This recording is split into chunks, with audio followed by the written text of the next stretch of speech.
So next సింహరాశికి ఈ సంవత్సరం అష్టమ శని నడుస్తూ ఉంది. గురువు వ్యతిరేకమైన ఫలితాలు, రాహు కేతువు చాలా నెగిటివ్గా ఉన్నారు. సో ఇంచుమించుగా 4 గ్రహాలు వ్యతిరేకమైన దిశలో ఉన్నాయి. అష్టమ శని అంటే తల్లికి ఆరోగ్యపరమైన ఇబ్బందులు ఉంటాయి, మానసికమైన ఇబ్బందులు ఉంటాయి, శారీరకమైనటువంటి అనారోగ్య సమస్యలు ఉంటాయి, అలాగే ఆర్థికపరమైన ఇబ్బందులు, న్యాయపరమైన చికాకులు ఉంటాయి. జాగ్రత్తగా ఉండండి. నలుపు రంగు దుస్తులకు దూరంగా ఉండండి. విద్యార్థులకు సమస్యలు, ఉద్యోగస్తులకు సమస్యలు, వ్యాపారస్తులకు సమస్యలు, ఈడీ కేసులు, పోలీస్ కేసులు, బ్యూరోక్రాట్స్కు సిబిఐ కేసులు, రైతులకు పంటల దిగుబడిలో నష్టము, కళాకారులకు, క్రీడాకారులకు వాళ్ళ అవకాశాలను ఇతరులు దక్కించుకునేటువంటి అవకాశం కనిపిస్తూ ఉంది. స్త్రీలకు భార్యాభర్తల మధ్యన గొడవలు. సో ఓవరాల్గా సింహరాశి వారికి ఏ రంగంలో వారైనా సమస్యలు కనిపిస్తూ ఉన్నాయి. అష్టమ శని ప్రభావం కనిపిస్తూ ఉంది కాబట్టి నలుపు రంగు దుస్తులకు దూరంగా ఉండండి. తిరునల్లార్ శనీశ్వర ఆలయంలో ప్రత్యేకమైన శని పూజను నిర్వహించుకోవడం ద్వారా సమస్యల నుండి గట్టెక్కుతారు. ఓకే. సో నెక్స్ట్ కన్యారాశి.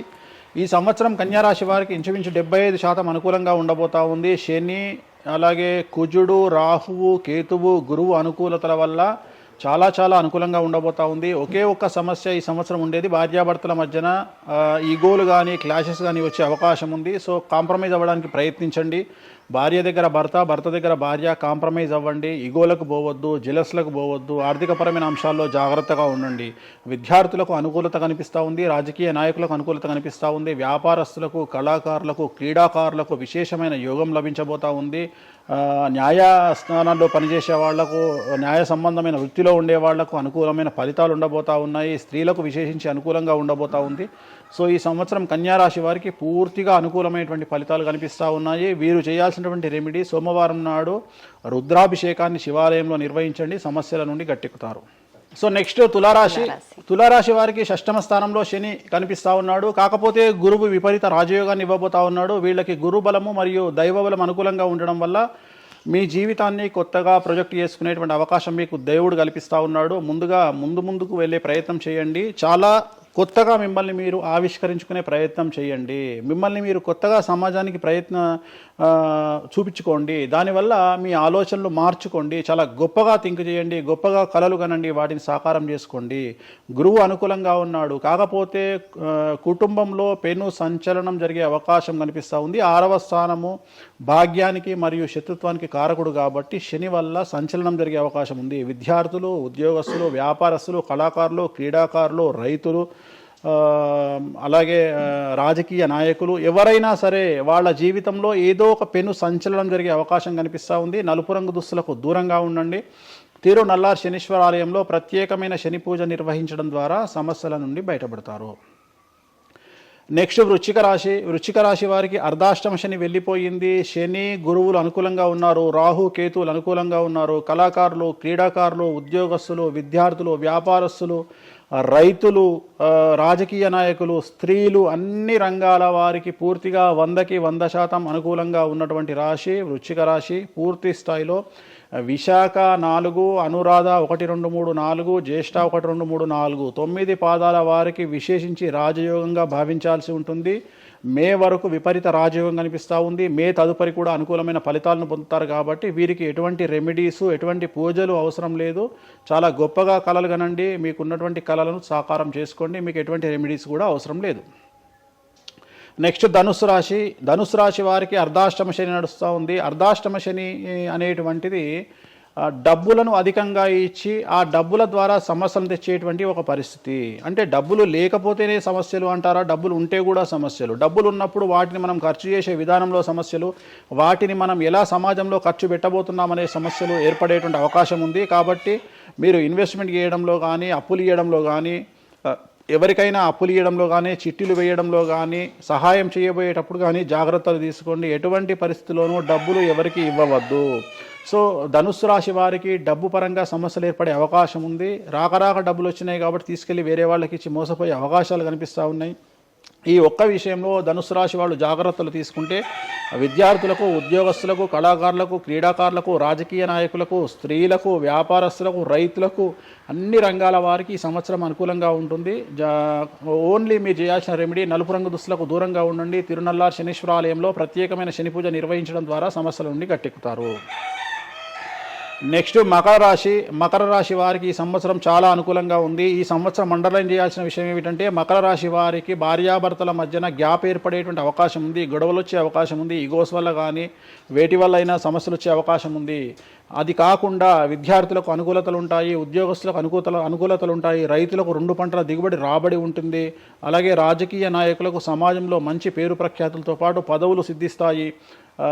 రైతులకు 2 పంటల దిగుబడి రాబడి ఉంటుంది. వ్యాపారస్తులకు రూపాయికి 100 రూపాయల లాభం ఉంటుంది. స్త్రీలకు కోరుకున్నటువంటి ఫలితాలు ఉంటాయి. అన్ని రంగాల వారికి అనుకూలమైన ఫలితాలు మకర రాశి వారికి ఉండబోతా ఉన్నాయి.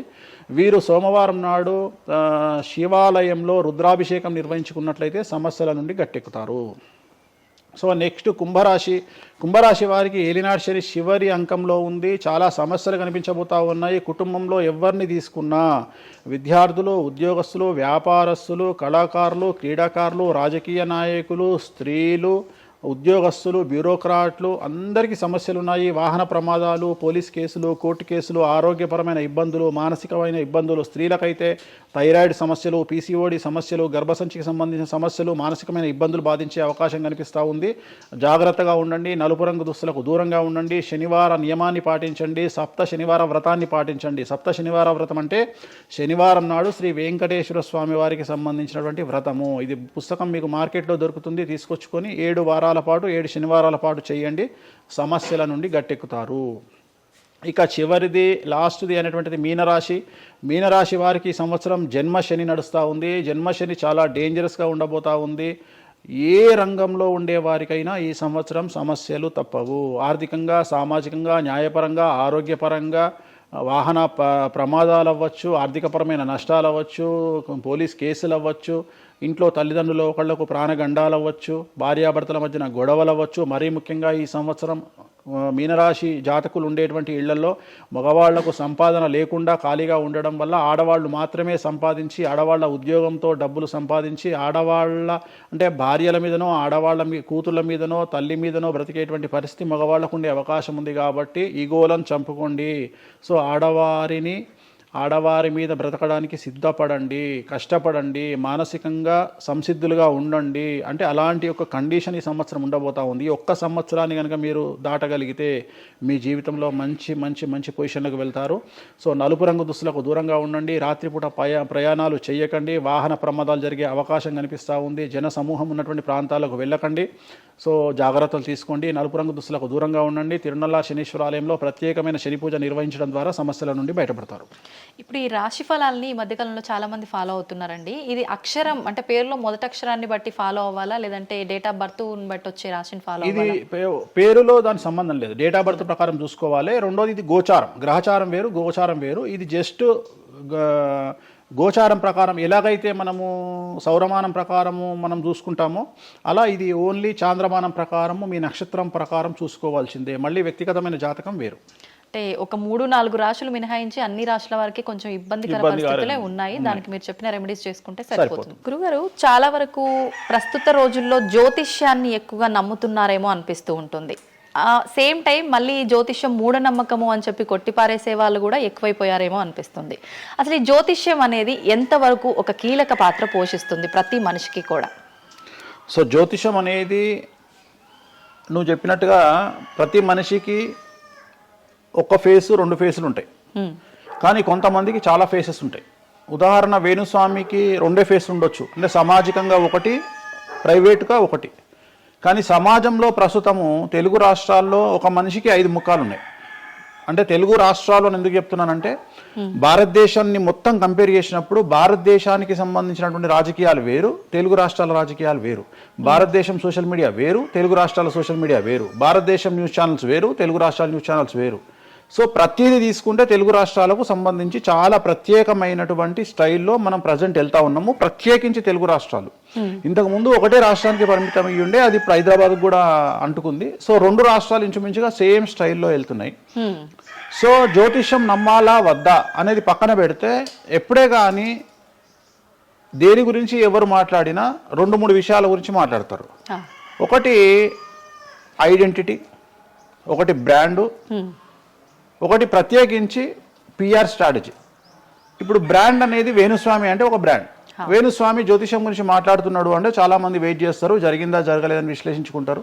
అదొక పద్ధతి. వేణుస్వామిని విమర్శించే వాళ్ళు ఏం చేస్తారంటే వాళ్ళు ఐడెంటిటీ క్రైసిస్లో ఉంటారు.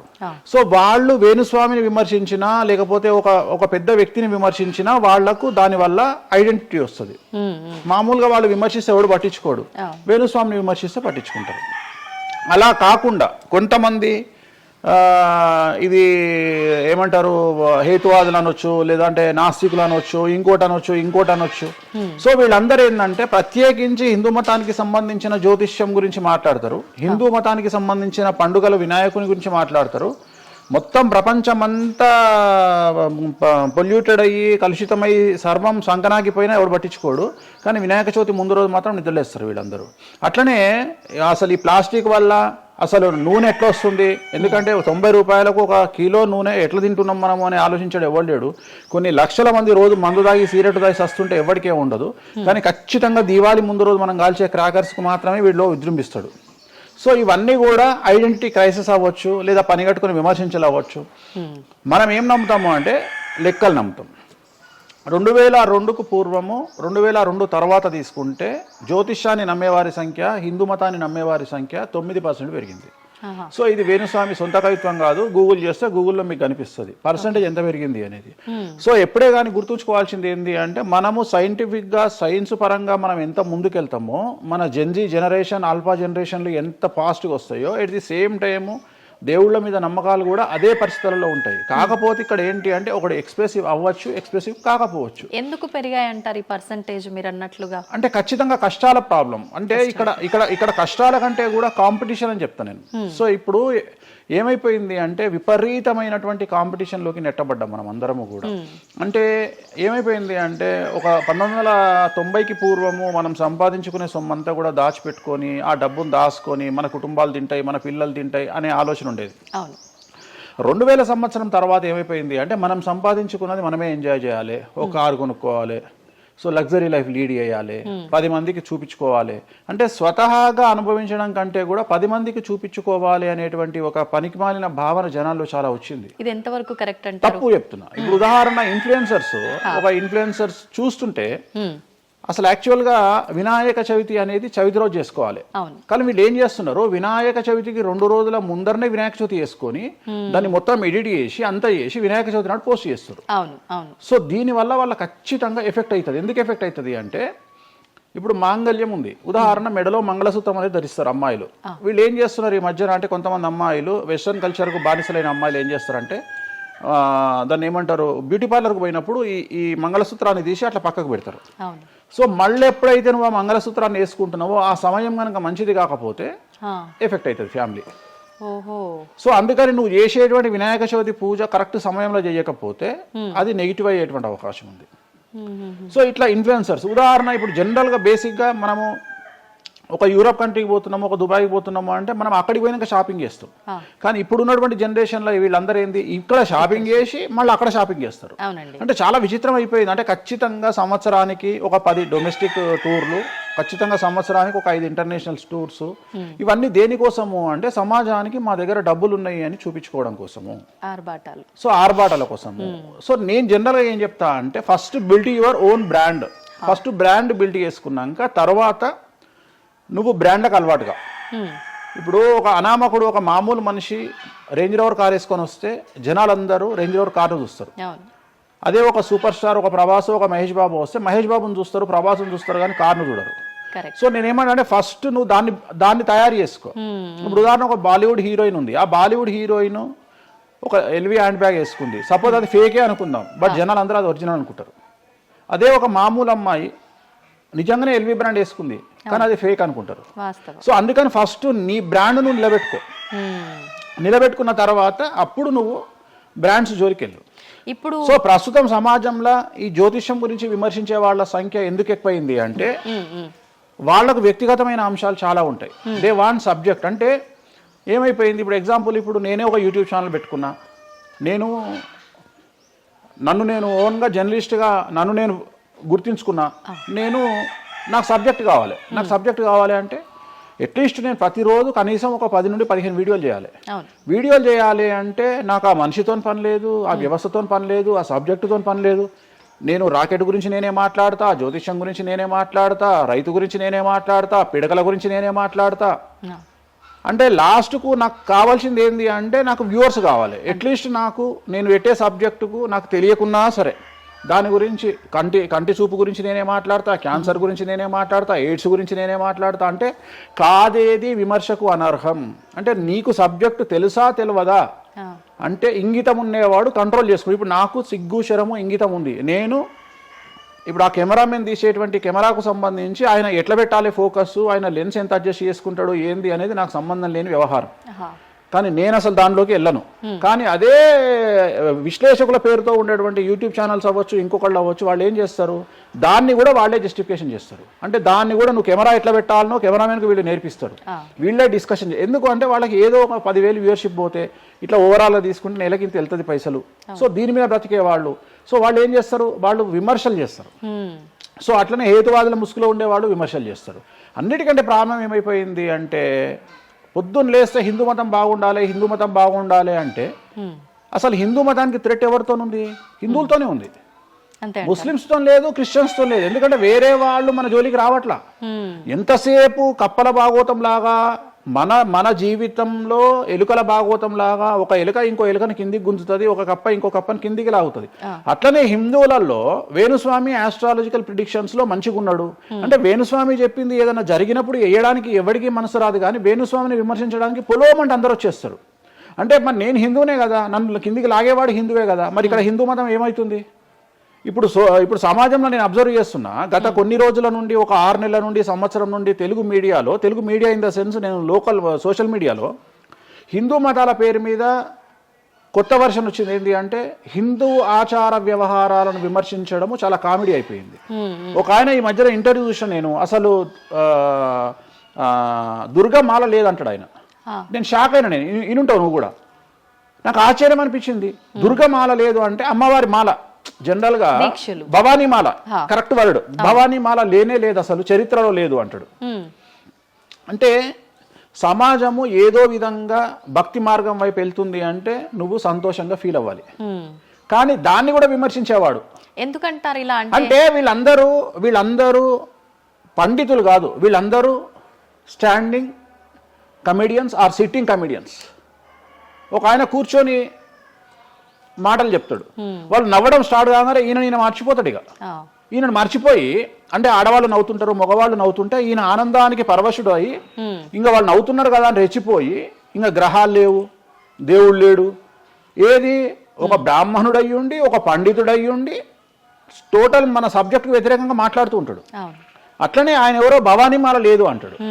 నేను నీకు వచ్చిన నష్టమేముంది? నువ్వు మొగోడివైతే భవానీమాల కాదు, ఎవరైతే కోయంబత్తూరులో ఈషా ఫౌండేషన్లో లింగభైరవ అమ్మవారు లేదని చెప్పు, అది నీ గొప్పతనం. నిజంగా లింగభైరవ అమ్మవారు లేనప్పుడు లేదని చెప్పు. ఆమె క్రియేటెడ్ కాడు, చెప్పొచ్చు కదా లేదు అని. ఎందుకంటే అక్కడ భయం ఏంటంటే ఎవరు తంతడు అని. వీళ్ళ భయం అంటే ఏంటంటే ఎక్కడైతే వీళ్ళకి అడ్డు రాడో అక్కడికి వస్తారు. వీళ్ళకి ఒరిజినల్ సబ్జెక్ట్ మాట్లాడే దమ్ము లేదు. సో ఇదంతా ఎంత చేసినా నేను అల్టిమేట్గా చెప్పేది ఏంటంటే, జ్యోతిష్యానికి వ్యక్తిగతంగా నా దగ్గరకు వచ్చేవాళ్ళు నాకు జనాలకు చెప్పారుగా. ఇప్పుడు నేను ఒక మాట చెప్తా, ఇప్పుడు సీక్రెట్ మెయింటైన్ చేయాలనుకుంటారు ప్రతి ఒక్కడు, ప్రైవసీ మెయింటైన్ చేయాలనుకుంటారు. మామూలుగా హాస్పిటల్కి పోతేనే ఇవాళ ప్రైవసీ మెయింటైన్ చేయాలనుకుంటున్నారు. అది అట్లీస్ట్ తలకాయనొప్పికి పోయినా వాళ్ళు దే వాంట్ ప్రైవసీ. అంటే కారు డైరెక్ట్గా B1కి వెళ్ళిపోతుంది, పైకి వెళ్ళిపోతారు, డాక్టర్ని కలుస్తారు, వస్తారు. అట్లాంటిది వేణుస్వామి దగ్గరకు వచ్చి నేను ఎందుకు చెప్పాలనుకుంటున్నా, లేదంటే నేను ప్రజలకి చెప్పాలనుకుంటున్నా అనుకోరు కదా. ఎవరో ఒకళ్ళు వేణుస్వామి దగ్గరికి వెళ్ళినప్పుడు కొన్నిసార్లు కొన్ని వీడియోలు తీసినప్పుడు 100 మందిలో ఒక వీడియో తీసినప్పుడు ఆ వీడియో పోస్ట్ చేస్తాము, దానివల్ల నా దగ్గరకు వచ్చినట్టు తెలుస్తుంది. కానీ 99% నా దగ్గరకు వచ్చినట్టు తెలియదు. నా దగ్గరికే కాదు, జ్యోతిషం అనేది ఎక్స్ట్రీమ్గా జనాల్లోకి వెళ్తున్నది. ఎట్ ది సేమ్ టైం భక్తి అనేది జనాల్లోకి వెళ్తున్నది. దాన్ని భయం అంటమా భక్తి అంటమా పక్కన పెడితే ఈరోజు జనాలు ముక్కోటి కానీ ఇతరత్ర పండుగలు కానీ జనవరి 1 కానీ జనాలు విపరీతంగా దేవాలయాల్లో ఉంటున్నారు అంటే జనాలకు దేవుడి మీద కానీ శాస్త్రాల మీద కానీ వచ్చినటువంటి నమ్మకము. ఈ నమ్మకాన్ని ఎవరో ఒకళ్ళు వచ్చి టీవీలో కూర్చొని చెప్పినంత మాత్రాన పోదు. సో ఇది జనాల్లోకి విపరీతంగా వెళ్తానే ఉంటుంది. జనాలు ఎప్పుడే కానీ ఎంత వెస్టర్న్ కల్చర్కి వెళ్ళినా నమ్మకము అనేది ఒకటి ఉంటుంది. మనల్ని నమ్మించేది మనల్ని బ్రతికించేది నమ్మకము. ఈ నమ్మకం లేకపోతే మనకు జీవితం లేదు. సో ఈ జ్యోతిష్యము అనేది అంధకార బంధురంలో ఉండేటువంటి ఒక వ్యక్తిని బయటకు తీసుకురావడానికి జరగబోయే నష్టాన్ని చెప్పడానికి మాత్రమే పనికి వచ్చేటువంటి శాస్త్రము. అంతేగాని నువ్వు 50 ఏళ్లకు నరుకుతావు 40 ఏళ్లకు కారు కొంటావు ఈ సొల్లు పురాణం చెప్పాల్సిన పని లేదు. జరగబోయేటువంటి నష్టాన్ని గనక చెప్పగలిగితే జ్యోతిష్యము దాన్ని సరి చేసుకోవడంతో పాటు మానసికంగా స్ట్రాంగ్ అవ్వడానికి ఆ వ్యక్తికి చాలా చాలా చాలా ఉపయోగపడుతుంది. భార్యాభర్తలు తన్నుకొని చస్తారు విడిపోతారు అని చెప్పడంలో ఉద్దేశము మీరు విడిపోండి అని కాదు. భార్యాభర్తల్లో అట్లీస్ట్ జనరేషన్ బట్టి ఈ రోజు భర్త అనేవాడు కాంప్రమైజ్ అయ్యి భార్య తిట్టినా పడి ఉంటాడు అని ఇక్కడ ఉద్దేశము. అంటే ఒకప్పుడు భార్యకు భర్తకు పెళ్లికి కనీసం 10 సంవత్సరాల గ్యాప్ ఉండేది. ఎందుకు అంటే భార్య అనే అమ్మాయి చిన్నపిల్లగా ఉంటే భర్త అనేవాడు ఒక కూతుర్ని చూసుకుంటాడు అనే ఉద్దేశంతో ఆ పెళ్లిళ్ళు చేసేవాళ్ళు. ఇవాళ ఏం చేస్తున్నారు, ఇద్దరికి 6 నెలలు తేడా ఉండదు. సో ఇద్దరు టెంపర్మెంట్ లో వెళ్తారు, ఇద్దరు గొడవలు పడతారు. సో ఈ కండిషన్ లో వాళ్ళిద్దరు విడిపోయేటువంటి తత్వం వైపు వెళ్తారు. కాబట్టి మొదలే మీ జాతకాలు బాగాలేవు మీకు విడిపోయే అవకాశం ఉంది అంటే మిమ్మల్ని విడిపోమని చెప్పడం కాదు. ఇక్కడ మీరు జాగ్రత్తగా ఉండండి, కాంప్రమైజ్ కండి, ఈగోస్ పక్కన పెట్టండి, మీ పొసెసివ్నెస్ను పక్కన పెట్టండి. సో ఆర్థికపరమైనటువంటి అంశాల్లో క్యాలిక్యులేటెడ్గా ఉండండి, తన్నుకొని చావకండి, విడిపోకండి అని మొదలే వాళ్ళని హెచ్చరించడం అనేటువంటిది దీంట్లో భాగము. కానీ ఇవాళ ఏమంటున్నారు, శుభమా అంటూ పెళ్లి చేసుకుంటే విడిపోమని చెప్తున్నాడు వేణుస్వామి అంటే దాన్ని శుభమా అని చెప్పరు నాయన. ప్రతి ఒక్కళ్ళకి అదే చెప్తున్నారు. ఆ మాతకు వస్తే మీరు పొద్దున్న లేస్తే 100 పెళ్లిలలో 80 పెళ్లిళ్ళు డివోర్స్ అవుతున్నాయి. మరి దీని మీద మీరే కదా డిబేట్ పెడతారు. సో ఇదంతా ఏంటంటే ఒక వ్యక్తిని విమర్శించాలనుకున్నప్పుడు వాళ్ళు ఏదైనా తీసుకురావచ్చు. దాన్ని రామ అంటే దాన్ని చిన్న పదాలు మారిస్తే ఆ రామ అనేది ఒక బ్యాడ్ వర్డ్ అవుతుంది. సో దాన్ని ఎట్లంటే చేసుకొని పోవచ్చు. కానీ ప్రస్తుతం దేశ కాలమాన పరిస్థితులలో జ్యోతిష్యం కానీ శాస్త్రాలు కానీ దైవత్వం కానీ తగ్గేదే లేదు, ముందుకెళ్తానే ఉంది. ఇప్పుడు ఒక మనిషి జననం దగ్గర నుంచి చనిపోయే వరకు జాతకం అనేది కొన్ని సందర్భాల్లో మాత్రమే చూడాలి అని చెప్పి ఒకప్పటి కాలంలో చెప్పేవారట. కానీ ఇప్పుడు మాత్రం పుట్టిన దగ్గర నుంచి ఎప్పుడు ఏ చిన్న సమస్య వచ్చినా జాతకం చూపించుకోవడము అసలు ఇది మన సాంప్రదాయంలో లేనే లేదు అంటున్నారు. ఇది ఎంతవరకు వాస్తవం? నేను లాస్ట్ ఇయర్ ఒక హీరోకు ఒక బిడ్డ పుడితే నేను చెప్పినప్పుడు చాలా మంది మేధావులు వచ్చి నన్ను విమర్శించారు. చిన్న పాపకు జాతకం చెప్తారా ఎవడన్నా అని.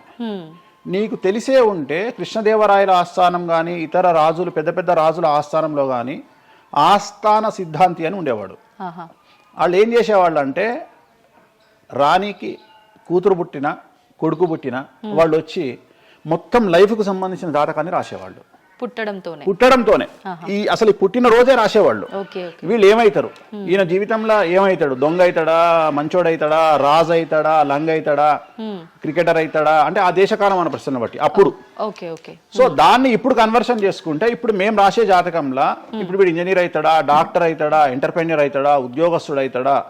సో ఇవన్నీ అంచనా వేగ ఒక మనిషి పుట్టినప్పటి నుండి లగ్నాన్ని బేస్ చేసుకొని 1వ నెంబరు అంటే లగ్నము నుండి 12వ నెంబరు అంటే వ్యయము 1 నుండి 12 గడులను కనుక తీసుకొని రాస్తే ఆ మనిషి ఎప్పుడు పుట్టి ఏమేం చేస్తాడు ఎప్పుడు చనిపోతాడు అనేది వెరీ క్లియర్గా మెన్షన్ చేయవచ్చు.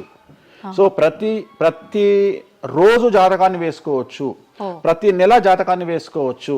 గోచారము గ్రహచారము అని 2 ఉంటాయి. గోచారము అంటే ప్రస్తుతం జరిగేటువంటి గ్రహాల యొక్క గమనం ఏ విధంగా ఉంది అని తెలియజేసేది గోచారము. గ్రహచారము అంటే పుట్టినప్పుడు దాన్ని బేస్ చేసుకొని రాసేది గ్రహచారము. జనరల్ గా తెలుగు రాష్ట్రాల్లో చాంద్రమానాన్ని మాత్రమే బేస్ చేసుకొని జాతకాలు రాస్తారు. కానీ వేణుస్వామి ఒక్కడే చాంద్రమానము, సౌరమానము, బార్హస్పత్యమానము అనే 3 విభాగాలను బేస్ చేసుకొని జాతకాలు రాస్తాడు. చాంద్రమానము అంటే చంద్రుడిని బేస్ చేసుకొని రోజున్నర పాటు చంద్రుడు ఒక రాశిలో ఉండేదాన్ని చాంద్రమానము అంటారు. ఇది మన దక్షిణ భారతదేశంలో వాడతాము. సౌరమానము అంటే సూర్యుడు, రవి ఒక నెలలో ఒక రాశిలో ఉంటాడు, దాన్నే మనం సౌరమానము అంటాము. అలాగే బార్హస్పత్యమానము అంటే బృహస్పతిమానము, సంవత్సరం పాటు గురువు ఒక రాశిలో ఉండేదాన్ని బార్హస్పత్యమానము అంటాము. మనము పుట్టినప్పటి నుండి కనీసము నాకు తెలిసి గత 1000 సంవత్సరాలు లేనటువంటి చరిత్ర ఈ సంవత్సరము 2026లో మనం చూడబోతా ఉన్నాము. గురువు ఒకే సమయములో 6 నెలల్లో 3 రాసుల్లోకి ప్రవేశిస్తా ఉన్నాడు. అంటే జనరల్ అరుదు కాదు, అసలు మనం ఎప్పుడు చూడలే. అందుకనే ఈ సంవత్సరం చాలా పెను సంచలనాలు ఉంటాయి. 2026లో గురువు మిథునం, కర్కాటకం, సింహం 3 రాశుల్లోకి వచ్చి మళ్ళీ రివర్స్ వస్తున్నాడు కర్కాటకానికి. సో చాలా విచిత్రమైనటువంటి ఒక గమనాన్నిగా మనం చూడాల్సి వస్తుంది. ఇది చాలా పెను సంచలనాలకు అంటే సృష్టిలోనే ఒక విచిత్రమైనటువంటి అనుభూతిని మనం పొందబోతా ఉన్నాము, మంచి చెడులు పక్కన పెడితే. సో ఇలాంటి పరిస్థితి నుండి జాతకాలను విశ్లేషించడము ఇవన్నీ కూడా నడుస్తాయి. ఇప్పుడు కొన్నిసార్లు మనిషి కొన్ని సందర్భాల్లో ఇబ్బంది వచ్చినప్పుడు నా తలరా తింటే భగవంతుడు ఇంకా రాసేశాడు, నేనేం మార్చలేను అంటుంటారు. కొన్నిసార్లు భగవంతుడిని పక్కన పెట్టి, తలరాతను పక్కన పెట్టి మనం గట్టిగా ఒకటి అనుకుంటే అయిపోతుంది అని అంటూ ఉంటారు. మీరు ముందుగానే ఒక శిశువు జననం అయినప్పుడే వాళ్ళ మొత్తం లైఫ్కి సంబంధించిన జాతకం ఇవ్వగలుగుతాము అన్నారు. మరి ఇప్పుడు మధ్యలో ఇప్పుడు చెప్తున్న వాళ్ళ విధానాలను బట్టి మనం అనుకుంటే అయిపోతుంది, ఏదైనా మనం ప్రయత్నం చేస్తే మారుతుంది, భగవంతుడు దాన్ని మార్చేస్తాడు కొన్ని ప్రయత్నాల వల్ల అంటారు. ఈ రెండిట్లో అసలు దేన్ని నమ్మాలంటారు? ఇప్పుడు భగవంతుడు రాసినాడు, మన జాతకము మారదు, మన తలరాత మారదు అని అనుకుంటే అలాంటి వాళ్ళందరినీ మనం చేయాల్సింది ఏంటంటే, వాళ్ళకి ఎవరికైనా హార్ట్ అటాక్ రాగానే వాళ్ళని అట్లనే బెడ్ మీద కూర్చోబెట్టి ఎదురుగా ఫోటో పెట్టి దేవుని మొక్కుమని చెప్పాలి. హాస్పిటల్కి ఎవరిని పంపించొద్దు. ఎందుకంటే తలరాత కదా, భగవంతుడు రాసేసిండు కదా. మరి ఎందుకు మరి అనవసరంగా అంబులెన్స్కి ఫోన్ చేయడము, హాస్పిటల్కి వెళ్ళడం ఎందుకు? పనిలేని పని కదా. అంటే నీ ప్రయత్నము హార్ట్ అటాక్ వచ్చినా కానీ నిన్ను తీసుకుపోయి హాస్పిటల్లో అడ్మిట్ చేస్తున్నారు. సో హాస్పిటల్లో నిన్ను టైంకు తీసుకుపోవాలా వద్దా అని డిసైడ్ చేసేది జాతకం. నువ్వు బతుకుతావా బ్రతకవా అని డిసైడ్ చేసేది జాతకం. ఇక్కడ నేను తోపు నేను తురుము అని అనుకుంటే నడవదు. నేను తోపు నేను తురుము అనుకోవద్దు. చాలా మంది చాలా రకాలుగా కష్టపడతారు. కష్టపడితేనే సుఖపడతాము, కష్టపడితేనే జీవితం అభివృద్ధిలోకి వస్తుంది అనుకుంటే అతి కష్టం పడేది గాడిద. సో అతి కష్టం పడేది డ్రైనేజీలో పనిచేసేటువంటి మున్సిపల్ వర్కర్స్. సో వాళ్లకు ₹1,00,000 రోజుకు జీతం ఇచ్చినా తక్కువ లేదు. అంటే వాళ్ళు ఊడ్చే చెత్త, వాళ్ళు తీసే చెత్త ఈ ప్రపంచంలో ఎవరూ భరించలేరు. అలాంటిది వాళ్ళు చేసే కష్టం మీద కంపేర్ చేస్తే ఈ ప్రపంచంలో ఇక కష్టం చేసే మనుషులే లేరుగా. మరి అలాంటి వారికి మనం ఇచ్చే జీతం ఎంత? 40,000, 50,000. కానీ వాళ్లకు కనీసం నెలకు 40 లక్షలని ఇవ్వాలి. అంటే నువ్వు చేసే కష్టానికి కాకుండా నువ్వు తెలివితో చేసే కష్టానికే విలువ ఎక్కువ. ఎగ్జాక్ట్లీ, స్మార్ట్ వర్క్ నమ్ముకోవాలి. సో రెండవది, నేను కష్టపడితే అసలు రానే రాదు. నువ్వు కష్టపడడం కాదు, నువ్వు తెలివిగా కష్టపడు, కసిగా కష్టపడు. సో అందరికంటే భిన్నంగా ముందుకెళ్ళు. సో దీంట్లో లోకులు నీ మీద రాళ్లు వేస్తారు, దీంట్లో లోకులు నిన్ను సమాజంలో టార్గెట్ చేస్తారు. So there is no development in comfortable zone. నువ్వు కంఫర్టబుల్ జోన్ దాటిన తర్వాతనే నీ జీవితంలో నీ కష్టాలు అనేవి స్టార్ట్ అవుతాయి. ఆ కష్టాలు స్టార్ట్ అయిన తర్వాత అభివృద్ధి అనేది ఏర్పడుతుంది. సో నువ్వు ఉద్యోగానికి అలవాటు అయినవు అంటే జీవితంలో నువ్వు ఉద్యోగంలోనే ఉండిపోతావు. నువ్వు రిస్క్ తీసుకొని సంవత్సరం పాటు ఖాళీగా కూర్చోవడానికి ట్రై చేసి నువ్వేదో వ్యాపారం చేసుకోనో ఇంకేదో చేసుకోనో ముందుకు రావడానికి ప్రయత్నం చేస్తే అప్పుడు నువ్వు తోపవుతావు. సో ఇక్కడ నువ్వు ఎంత టార్గెట్ చేసినావు, జీవితంలో ఎంత డబ్బు సంపాదిస్తున్నావు అనే దాని మీద నువ్వు తీసుకునే రిస్క్ ఆధారపడి ఉంటుంది. నువ్వు తీసుకునే రిస్క్ను బేస్ చేసుకుని నీ లైఫ్లో డెవలప్మెంట్ అనేది ఆధారపడి ఉంటుంది. అంతేగాని నేను నార్మల్గానే ఉంటా, నాకు డబ్బులు రావాలి అంటే రావు. ఎట్ ది సేమ్ టైము నాకు జ్యోతిష్యము అనేటువంటిది ఎలాంటిది అంటే, డాక్టర్ దగ్గరికి పోయినప్పుడు బ్లైండ్గా కాలో చెయ్యో ఇరిగినప్పుడు డాక్టర్ దగ్గరికి పోయినావు, డాక్టర్ ఏమంటాడు? ఫస్ట్ ఎక్స్రే తీసుకొని రా అంటాడు. అదే జ్యోతిష్యం. ఆ ఎక్స్రే అనేదే నీ లగ్నం, ఎక్స్రే అనేదే నీ కుండలి. సో నువ్వు తీసుకున్న ఎక్స్రే, నువ్వు ఎట్లయితే డాక్టర్ దగ్గరికి పోయినప్పుడు ఎక్స్రే ఎట్లయితే పనిచేస్తుందో, నీ కష్టం వచ్చినప్పుడు నిన్ను కష్టాల నుండి బయటికి తీసుకురావడానికి జ్యోతిష్యం అనేది ఎక్స్రే లాగా ఉపయోగపడుతుంది. ఆ ఎక్స్రే అంటే నీ కుండలి చూసినప్పుడు నీకు ఈ సబ్జెక్ట్లో ఈ ప్రాబ్లం ఎందుకు వచ్చింది, ఒక వ్యక్తికి హార్ట్ అటాక్ ఎందుకు వచ్చింది అంటే ఆయన జాతకంలో రవి కేతువు లేదా శని దృష్టి రవి మీద, లేదా కుజ రవులు 8వ ఇంట్లోనో లేకుంటే 6వ ఇంట్లోనో వ్యయంలో ఉన్నప్పుడు, అలాగే రవి కేతువులు 12వ ఇంట్లో కలిసినప్పుడు, అలాగే 6వ ఇంట్లో కలిసినప్పుడు, సో ఆ సందర్భంలో ఆ గ్రహ చిత్రంలో, ఆ దశా చిత్రంలో ఆ దశ వచ్చినప్పుడు, అంతర్దశ వచ్చినప్పుడు, ఏలినాటి శనిలోనో, ఆ షష్టమ శనిలోనో, అష్టమ శనిలోనో ఈ హార్ట్ అటాక్ అనేది వస్తుంది. అంటే జాతకంలో ఈ దశలను బట్టే కానీ మనం తీసుకుంటున్న ఆహార అలవాట్లను బట్టి కాదంటారా? ఏం తినని వాళ్లకు కూడా క్యాన్సర్స్ వస్తాయి, గుర్తుంచుకోవాలి. ఏం తినని వాళ్ళకు కూడా క్యాన్సర్లు వస్తాయి. చాలా మందికి ప్రస్తుతం సమాజంలో నాన్ వెజ్ తిననటువంటి వాళ్లకు కొలన్ క్యాన్సర్ వచ్చినటువంటి సంఘటనలు నాకు వేలల్లో తెలుసు. సో ఏం తప్పు చేస్తున్నారని అమ్మాయిలకు బ్రెస్ట్ క్యాన్సర్ వస్తుంది? ఆన్సర్ చెప్పు. Question mark. అవునా కాదా? థైరాయిడ్తో ఏం పని చేస్తున్నాం? థైరాయిడ్ ప్రాబ్లం వచ్చింది. సరే ఉదాహరణ లంగ్స్ క్యాన్సర్ అంటే నువ్వు సిగరెట్ తాగితే వచ్చింది. కానీ నువ్వు నమ్ముతావో 100 మందిలో 40 మందికి లంగ్స్ క్యాన్సర్ వచ్చిన వాళ్ళకు సిగరెట్ అలవాట్లేదు. ఎందుకు వచ్చింది? ఓకే. సో చాలా మంది అంతెందుకు కరోనాలో మంచి వాళ్ళు చచ్చిపోయారు, తాగుబోతులు ఎవరు తావాలా? అవును అవును. అసలు దీని మీద కదా నువ్వు సైంటిస్ట్ రీసెర్చ్ చేయాల్సింది. ఇంతమందిని చూసినా మనం రోడ్డు మీద బిచ్చమెత్తుకునేవాడు ఎవరు చచ్చిపోలే. ఎందుకు అంటే వాడి డైజెషన్ సిస్టమ్ అంత స్ట్రాంగ్ ఉంది, వాడి ఇమ్యూనిటీ పవర్ అంత స్ట్రాంగ్ ఉంది. అట్లనే మందు తాగే వాడి ఇమ్యూనిటీ పవర్ అంత స్ట్రాంగ్ ఉంది. తాగుబోతులు ఎవరు చచ్చిపోలే కరోనాలో. సో ఇవన్నీ నువ్వు ఎలా చనిపోతావు, ఏ రోగం వస్తుంది, ఏంది అనేది జ్యోతిష్యం ప్రిడిక్ట్ చేయగలుగుతుంది. జ్యోతిష్యం అనేది నీ లైఫ్ను డిసైడ్ చేసింది కాదు, నీ లైఫ్ను ఎలా మార్చుకోవాలి అనేది జ్యోతిష్యం డిసైడ్ చేస్తుంది. దేవుడు అనేవాడు నీ జాతకాన్ని రాసిండు, నీ తలరాత రాయలే. ఇక్కడ గుర్తుంచుకోవాల్సింది ఏంటంటే నువ్వు ఏ సమయంలో పుట్టాలి అనేది డిసైడ్ చేసింది ఎవరు? దేవుడు. సో నువ్వు పుట్టినప్పుడు 9 గ్రహాల కాంబినేషన్స్ ఎక్కడున్నాయి?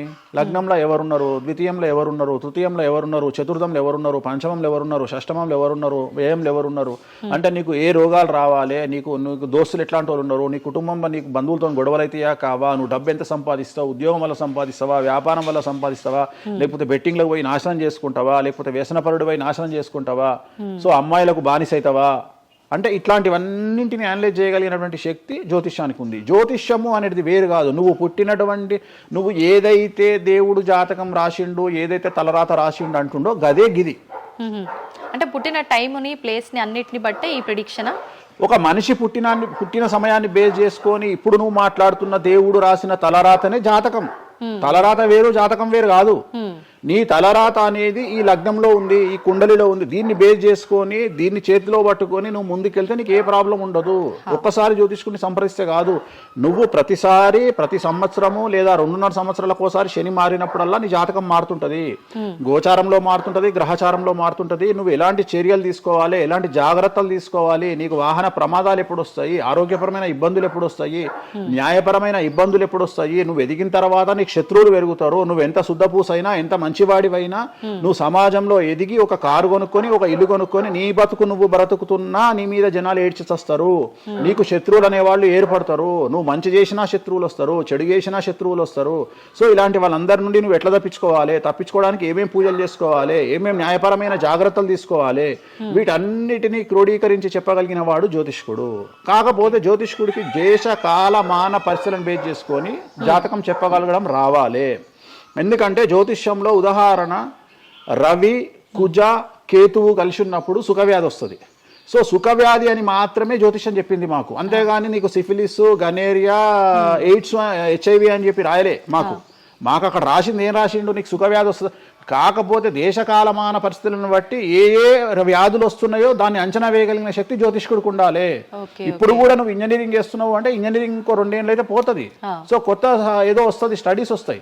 సో మనం మారుతూ ఉండాలి, మనం అప్డేట్ అవుతా ఉండాలి. ఎట్లయితే టెక్నాలజీ కోసము, ఎట్లయితే కెమెరా విషయంలో, ఎట్లయితే మైక్ల విషయంలో అప్డేట్ అవుతున్నామో మేము కూడా జ్యోతిష్యం విషయంలో అప్డేట్ కావాలి. కానీ మమ్మల్ని అప్డేట్ అవ్వడానికి ఎవరు మాకు భుజం తట్టేవాళ్ళు కానీ, వెన్ను తట్టేవాళ్ళు కానీ, మమ్మల్ని ఎంకరేజ్ చేసేవాడు కానీ ఉండడు. ఎంతసేపు మా మీద దాడి చేద్దామని చూసేవాడే ఉంటాడు. మేము ఏదైనా విశ్లేషించి కొత్తది చెప్పుదాము అనేటువంటి ప్రయోగం చేయంగానే ఆటోమేటిక్గా రాకెట్ ఫెయిల్ అయితేనేమో సింపతి చూపిస్తారు, మేము చెప్పింది ఫెయిల్ కాగానే దాడి చేస్తారు. సెఫాలజిస్టుల పేరుతోని ప్రతి సంవత్సరము కనీసం ఒక 20-30 మంది ఫెయిల్ అయితేనే ఉంటారు ఎన్నికలలో. వాళ్ళ జోలికి ఎవడు పోడు. కానీ మేము ఎవడన్నా పుసుక్కున ఎక్కడన్నా ఎన్నికలు గెలువయ్యి అని చెప్పగానే మా మీద దాడి చేసే వాళ్ళు ఎక్కువ ఉంటారు.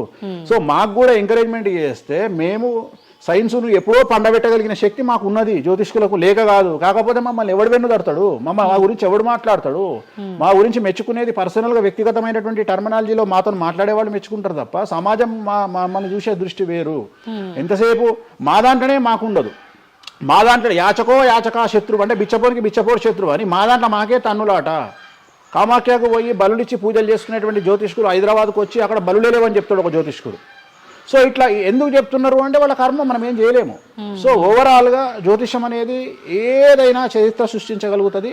జ్యోతిష్యము అంటే మనిషి యొక్క తలరాతనే జ్యోతిష్యం. ఇప్పుడు మీరు చెప్పిన దాన్ని బట్టి అంతా మనం పుట్టిన టైము ప్లేస్ని బట్టే డిసైడ్ అవుతుంది ఈ ప్రిడిక్షన్ అంతా.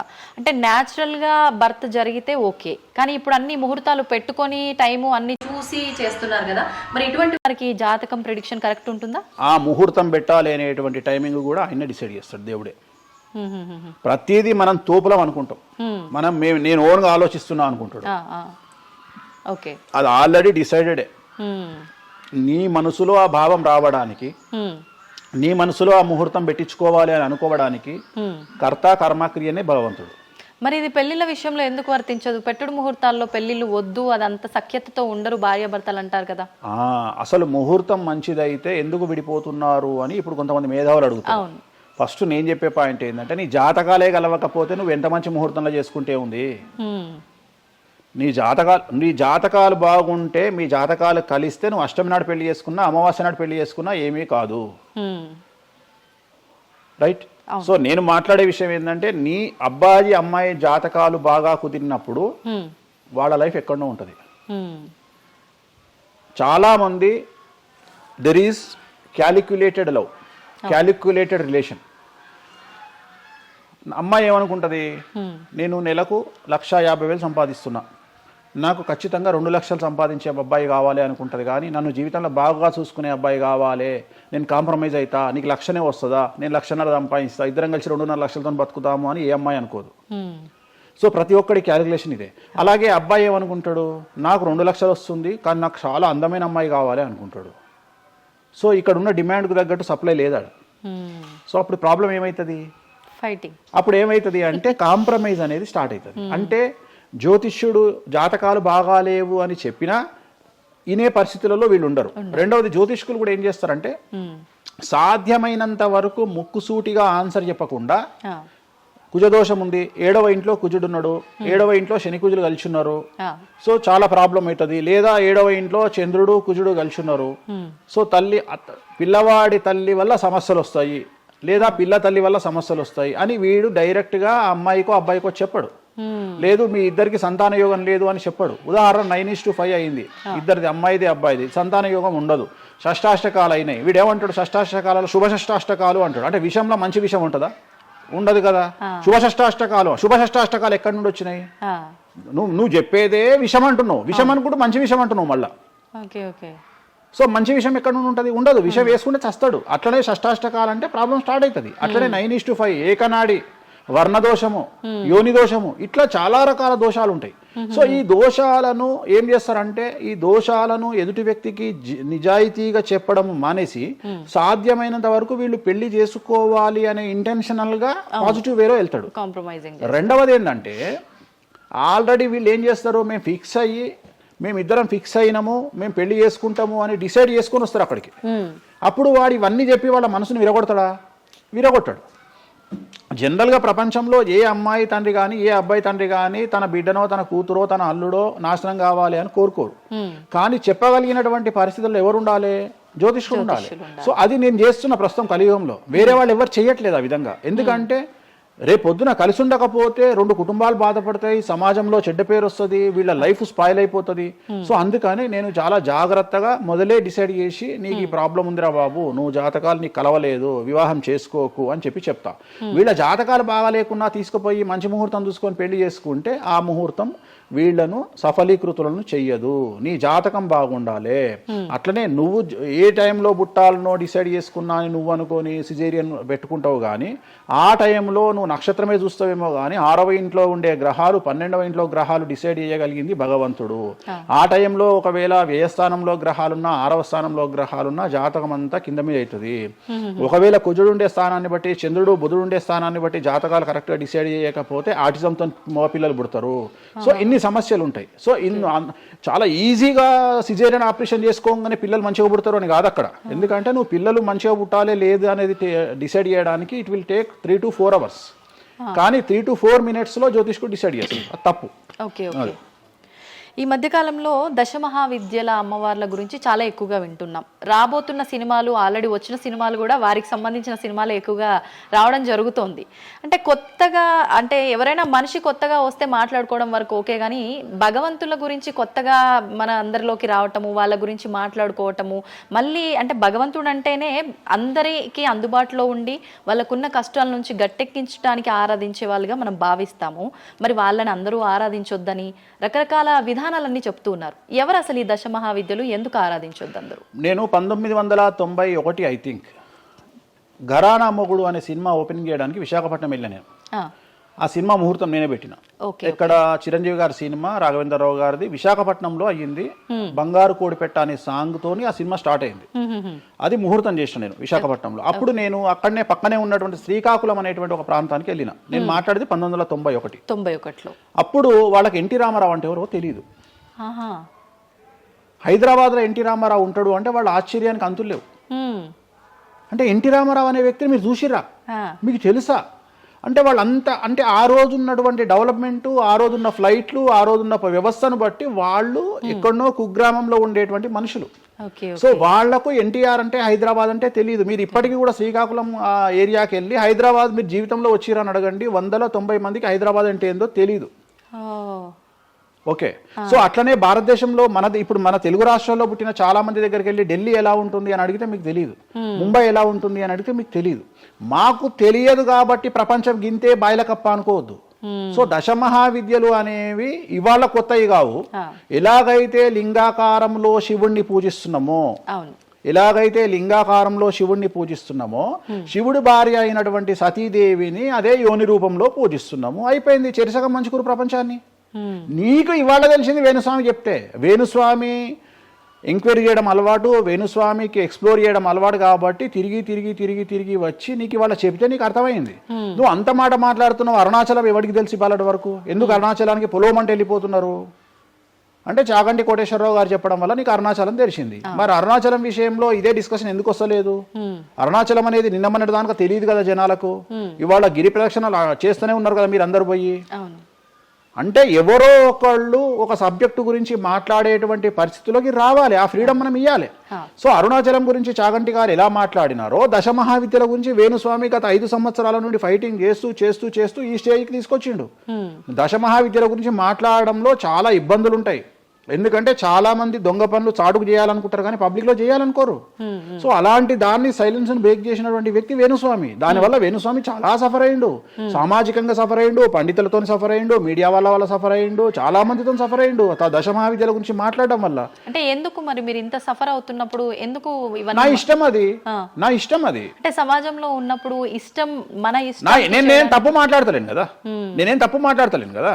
ఇప్పుడు నేననే పాయింట్ ఏంటంటే అల్ట్రాసెట్ అని ఒక టాబ్లెట్ ఉంటుంది. ఆ టాబ్లెట్ లో గంజాయి ఉంటుంది. సో మనం వాడే చాలా టాబ్లెట్లలో గంజాయి ఉంటుంది. మనం వాడే చాలా టాబ్లెట్లలో కొన్ని క్యాన్సర్ ఔషధాలలో పాము విషం ఉంటుంది. దాని గురించి మనం మాట్లాడుకోం. సో మనం దేని గురించి మాట్లాడుకుంటాము అంటే ఏదైనా కొత్తది వచ్చినప్పుడు, వేణుస్వామి లాంటి వాడు వచ్చినప్పుడు మాట్లాడుకుంటాడు. ఇప్పుడు చాలా మంది, కొంతమంది నాకు తెలిసిన వాళ్ళు షుగర్ అంటే ఇప్పటికి కూడా చెప్పుకోరు. భారతదేశంలో షుగర్ వస్తే చెప్పుకోరు షుగర్ వచ్చిందని. అంతెందుకు ఇవాళ గురించి సరోగసి గురించి ఇప్పటికీ మన దేశంలో మాట్లాడుకోరు. ఇప్పటికి కూడా చాలా మంది సెలబ్రిటీలు సరోగసితోని పిల్లల్ని గంటూ అబద్ధాలు చెప్పుకుంటారు, మేము కడుపుతోనున్నామని. అట్లనే అబద్ధాలు చెప్పుకుంటారు, అట్లనే శ్రీమంతాలు చేసుకుంటారు. కానీ వాళ్ళంతా సరోగేట్ మదర్సు. కానీ వాళ్ళు జనాలకు తెలియదు. ఎందుకంటే పొద్దున్న లేచి డోర్ కొట్టి నువ్వు కడుపుతో ఉన్నావా లేదా అని బెదిరిస్తాడు. ఎవడన్నా బెదిరించాడు కదా. నువ్వు ఒక నిజమైన ప్రెగ్నెంట్ను పిలిచి అమ్మ 9 నెలలకు నీ బాడీ లాంగ్వేజ్ ఏందో అడుగు. డెలివరీ అయిన తర్వాత 40 రోజులు నీకు సుక్కలు ఎట్లా కనిపిస్తాయో అడుగు. మొన్న నాకు బాగా క్లోజ్ అయినటువంటి ఒక ఆమె 21 కొడుకు పుట్టిండండి వేణుస్వామి గారు, 21కి రండి అని పిలిచింది. 21కి పోయినా. 5వ అంతస్తులు ఉంది వాళ్ళ ఇల్లు. కిందికి నేను వచ్చిన పార్కింగ్ దిగంగానే వేణుస్వామి గారు మీరు లిఫ్ట్ లో రండి అని మెట్లెక్కుంటూ పోతుంది. 22వ రోజు. నాకు అనుమానం రాదా? వస్తుంది. నేను కూడా అడగానికి పుట్టిన కదా, నేను కూడా ఒక అమ్మ కొడుకునే కదా. నాకు తెలుసు మదర్ కి ఇబ్బందులన్నీ అసలు ఉండవు. సరోగా ఈమె కనదు కదమ్మా. ఇప్పుడు ఎవరో అంటారు, మీరు అది గెస్ చేశారు. గెస్ చేయడం ఏంది, 2 మెట్లు ఎక్కాలంటేనే బాడీ లాంగ్వేజ్ తెలిసిపోతుంది కదా. అవును. ఈమె స్వామి గారు మీరు లిఫ్ట్లో రండి అని టకటక మెట్లు ఎక్కుంటుంది. అంటే అంతకుముందు ఒక ఎట్లా ఉరికిందో డెలివరీ అయినాక కూడా అట్లే ఉరుకుతుంటే నాకు అనుమానం, ఏమేమి ఇట్లా ఉరుకుతుంది అంటే okay surrogate okay okay okay అంటే వాళ్ళు చెప్పుకోవడానికి భయపడుతుంది. అందరు నయనతారలు లక్ష్మీ మనుషులు కాదు కదా. అప్పటికైనా మీకు చెప్పారా వాళ్ళు ఓపెన్ గా? చెప్పలేదు, ఇప్పటికీ చెప్పలేదు, ఇప్పటికీ చెప్పలేదు. ఆల్రెడీ అట్లనే సెలబ్రిటీలు చాలా మంది ఇదే పని చేస్తారు. సో ఇలాంటివి మాట్లాడుకోవాలి అంటే సమాజం యాక్సెప్ట్ చేయదు. కానీ వేణుస్వామి వచ్చి దశమహావిద్యలో నాన్ వెజ్ పెడతారు అనగానే ఇక నాన్ వెజ్ ప్రపంచంలో ఎవరు తిననట్టు, ఇక నాన్ వెజ్ అసలు నాన్ వెజ్ ఇక అసలు అదేదో తప్పైనట్టు, ఇక లిక్కర్ ఎవరు తాగలేనట్టు. మళ్ళీ చూస్తే తెలంగాణలో హైయెస్ట్ లిక్కర్ సేల్స్ భారతదేశం మొత్తంలో తెలంగాణదే ఉంటుంది, ఆంధ్రప్రదేశ్దే ఉంటుంది. మనం బతికే 2 రాష్ట్రాలు బతికేదే లిక్కర్ మీద బతుకుతాయి. కానీ మళ్ళీ మనకు ఎక్కడ లేని బాధ, వేణుస్వామి మాట్లాడితే నిజాయితీగా మాట్లాడిండు కాబట్టి వేణుస్వామి తప్పు చేస్తుండు, వేణుస్వామి ఆడ మందావుతుండడా. సార్ కరోనా వరకు తినకూడని కమ్యూనిటీలు ఏవి కూడా, అంటే నాన్ వెజ్ ముట్టుకోని కమ్యూనిటీలు కూడా డాక్టరు చికెన్ తినురి మటన్ తినురి అనగానే ఒక్కొక్కడు మార్కెట్లో లేనంత మటన్ చికెన్ తిన్నారు. కమ్యూనిటీల గురించి నేను మాట్లాడా. అప్పటిదాకా మేము తినము అన్నోడు కూడా తినడం స్టార్ట్ చేసిర్రు. అంటే నువ్వు డాక్టర్ చెప్తే మళ్ళీ డాక్టర్ చెప్పాడు కాబట్టి తింటున్నామండి, లేకుంటే తినేవాళ్ళం కాదు. తిన్నావా లేదా? సో తప్పే ఉంది. అసలు మద్య మాంసాదులు లేని దేవతల గురించి మాట్లాడుకుందాం. ఎక్కడున్నారు దేవతలు? అసలు మద్య మాంసాదులు లేని దేవతలేరి? రాముడు క్షత్రియుడు, మాంసం తినలేదా? సురాపానం అంటున్నావు, దేవతలే సురాపానం తీసుకున్నారు. అది మద్యమే మరి అది దానికి ఏంటమ్మా? ఇప్పుడు ఎన్నో యాగాలు చేస్తారు, అవన్నీ పుకార్లు అంటున్నారు. పుకార్లు అదే చెప్తున్నా నేను నీకు. సురాపానము అని ఎక్కడ పెట్టిరు, అమృతము అని ఎక్కడ పెట్టి, సురాపానము నథింగ్ బట్ సారా, ఇప్పసారా. అంటే అప్పుడు ఇన్ని రకాల మందులు లేవు కాబట్టి, స్కాచ్లు ఓడకాలు వైన్లు లేవు కాబట్టి అప్పుడు మనకు ఒకటే ఏంది, సురాపానం అంటే సారా అంటే ఇప్పసారా, ఇప్ప పూల నుండి తీసినటువంటి సారా. అంతే, అది కూడా అంతే. మళ్ళా రోజులు పెరుగుతున్న కొద్ది టేస్ట్ మారుతుంది. సో ఇవాళ వేణుస్వామి వచ్చి మాట్లాడంగానే ఇక ఎక్కడ లేనటువంటి, అంటే ఏం లేదు. నేను అనేది ఏంటంటే టార్గెట్ చేయడానికి ఏదో ఒకటి కావాలి. ఇప్పుడు నువ్వు దశమహావిద్యల గురించి తెలుసుకోవాలి అంటే నువ్వు కామాఖ్య పోవాలి అంటే అప్ అండ్ డౌన్ 30,000 అవుతుంది. ఫ్లైట్ టికెట్, ట్రైన్లో పోలేవు. ఈ 30,000 రూపాయలు ఖర్చు పెట్టి నువ్వు అక్కడికి పోయి అక్కడ ఏం జరుగుతుంది అని తెలుసుకుని వచ్చిన తర్వాత వేణుస్వామి మీద నీకు క్లారిటీ వస్తుంది. సో ఒకవేళ నమ్మినోడు నమ్ముతాడు, నమ్మనోడు నమ్మడు. I don't care. నేనేంటంటే నేను తీసుకున్నటువంటి టార్గెట్ ప్రకారం వెళ్తున్నా, నేను చెప్పాలనుకున్నా. కానీ ఆల్మోస్ట్ ఆల్ తెలుగు స్టేట్స్లో 70-80% జనాలకు వామాచారం అంటే ఏందో తెలుసు, దశమహావిద్యలు అంటే ఏందో తెలుసు, దశమహావిద్యలో దేంతో పూజ చేస్తారో తెలుసు, అన్నీ తెలుసు. ఇంకొకటి ఏమైపోయిందంటే మీడియాలో నా గురించి రావడం వల్ల వేణుస్వామి వామాచారంలో స్పెషలిస్టు అనే విషయాన్ని నేను పబ్లిసిటీ చేసుకోకుండానే జనాల్లోకి వెళ్ళిపోయింది. సో ఎవరైతే వామాచారంతో పూజలు చేయాలనుకుంటారో ఆటోమేటిక్గా వాళ్ళే నా దగ్గరకు వస్తున్నారు. స్వామి, ఎందుకంటే ఇప్పుడు క్యాన్సర్కు పలానా దగ్గర మందిస్తారు అని నువ్వు నెగిటివ్గా ప్రమోట్ చేసావు అనుకో, జనాలు అక్కడికే పోతారు. అట్లనే వేణుస్వామి వామాచారంలో పూజలు చేస్తారట, వామాచారం కావాల్సిన వాళ్ళు నా దగ్గరికే వస్తారు డైరెక్ట్. సో ఈజీగా నన్ను రూట్ చేసి ఈయన దగ్గరికి వెళ్ళండి అని చెప్పినట్టు అయిపోయింది. అందుకని నాకు ఫ్రీ పబ్లిసిటీ వల్ల ఇంకా నేను ఉన్నదానికంటే ఇంకొక 100% బిజీ అయినా. అంటే ఏమవుతుంది, ఎందుకంటే అమ్మవారు కదా డిసైడ్ చేసేది.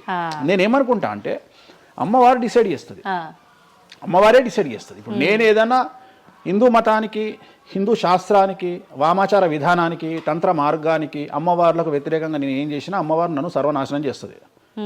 ఒకవేళ నా జోలికి వస్తే అమ్మవారు చూసుకుంటుంది, వాళ్ళ సంగతి నాకు అనవసరం. ఇప్పుడు మీరు అన్నారు అంటే ఈ దశమహావిద్యల్లో అమ్మవార్లకి మద్యము ఇవన్నీ పంచమకారాలన్నీ కూడా కామన్, అది అందరికీ తెలిసిందే అని. మరి మీరొక్కరే ఎందుకు బల్లగుద్దినట్టు ఇది వాస్తవం అని చెప్తున్నారు? అందరూ చెప్పే విధానం ఏ రకంగా ఉంది అంటే మనలో ఉన్న ఈ చక్రాలని యాక్టివేట్ చేయడము, మద్యము అని అంటే మద్యం కాదు ఇంకేదో అని చెప్పి, మాంసము అంటే మాంసం కాదు అల్లంతో ఇంకేదో మిక్స్ చేస్తే వచ్చేదాన్ని మాంసంగా పలుకుతారు కానీ అది మాంసం కాదు, అంటే జీవిని చంపడం ఇదంతా కాదు. ఈ విధానం చాలా మంది చెప్పుకుంటారు వస్తున్నారు. ఏం చెప్తారు అట్లా? అంటే దక్షిణాచారంలో పూజలు చేసే వాళ్ళు వాళ్ళ దగ్గరికి భక్తులు రావాలి అంటే వాళ్ళు అదే చెప్తారు. ఓకే, నీకు దీనికి ఒక ఎగ్జాంపుల్ చెప్తా. 2 వీలర్ ఎప్పుడైనా వాడినావా నీ లైఫ్ లో? 2 వీలర్ వాడినవా? నేను అడుగుతున్నా తల్లి ప్రశ్న, నిన్నే అడుగుతున్నా. 2 వీలర్ ఎప్పుడైనా వాడినవా? నేను ఎప్పుడు డ్రైవ్ చేయలే. సో 2 వీలర్ వాడిన వాళ్ళకే తెలుస్తుంది ఈ విషయం, చాలా బాగా తెలుస్తుంది. 2 చక్రాల బండి వాడిన వాడు కార్పొరేటర్ దాంట్లో ఆ పెట్రోల్లో చెత్త వస్తుంది. చెత్త వచ్చినప్పుడు బండి స్టార్ట్ కాదు, స్టార్ట్ కాకపోతే మనం కొట్టి కొట్టి కొట్టి కొట్టి మెకానిక్ దగ్గర తీసుకుపోయి మెకానిక్ దగ్గర పెడతాం బండి. ఏ మెకానిక్ కూడా మన ముందు కిక్కు కొట్టాడు. బండి ఫస్ట్ మనం ఆపగానే వాడికి చేసేది ఫస్ట్ అది ఇప్పుతాడు మొత్తం. ఎందుకంటే వాడికి తెలుసు ఒకవేళ పుసుక్కున స్టార్ట్ అయితే వీడు నాకు పైసలు ఇయ్యాడు. అందుకని ఏం చేస్తాడంటే దాన్ని కిక్కు కొట్టకుండా మొత్తం డప్పనిప్పి కార్పొరేటర్ క్లీన్ చేసి పైపు తీసి మొత్తం పెట్రోల్ ఇట్లా చూసి అంతా పెట్టి చేసినాక ఒక కిక్కు కొట్టగానే కుయ్యి అని స్టార్ట్ అవుతుంది. 50 రూపాయలు ఇస్తారంటాడు. రైట్, అయిపోయింది. రెండవది, నువ్వు ఆంజనేయ స్వామి గుళ్ళో పనిచేసే పంతుల దగ్గరికి పో, జ్యోతిష్యం చెప్పించుకో. దోష నివారణ నీకు ఏం చెప్తాడంటే హనుమంతుడికి సింధూరము అంటాడు. అవును.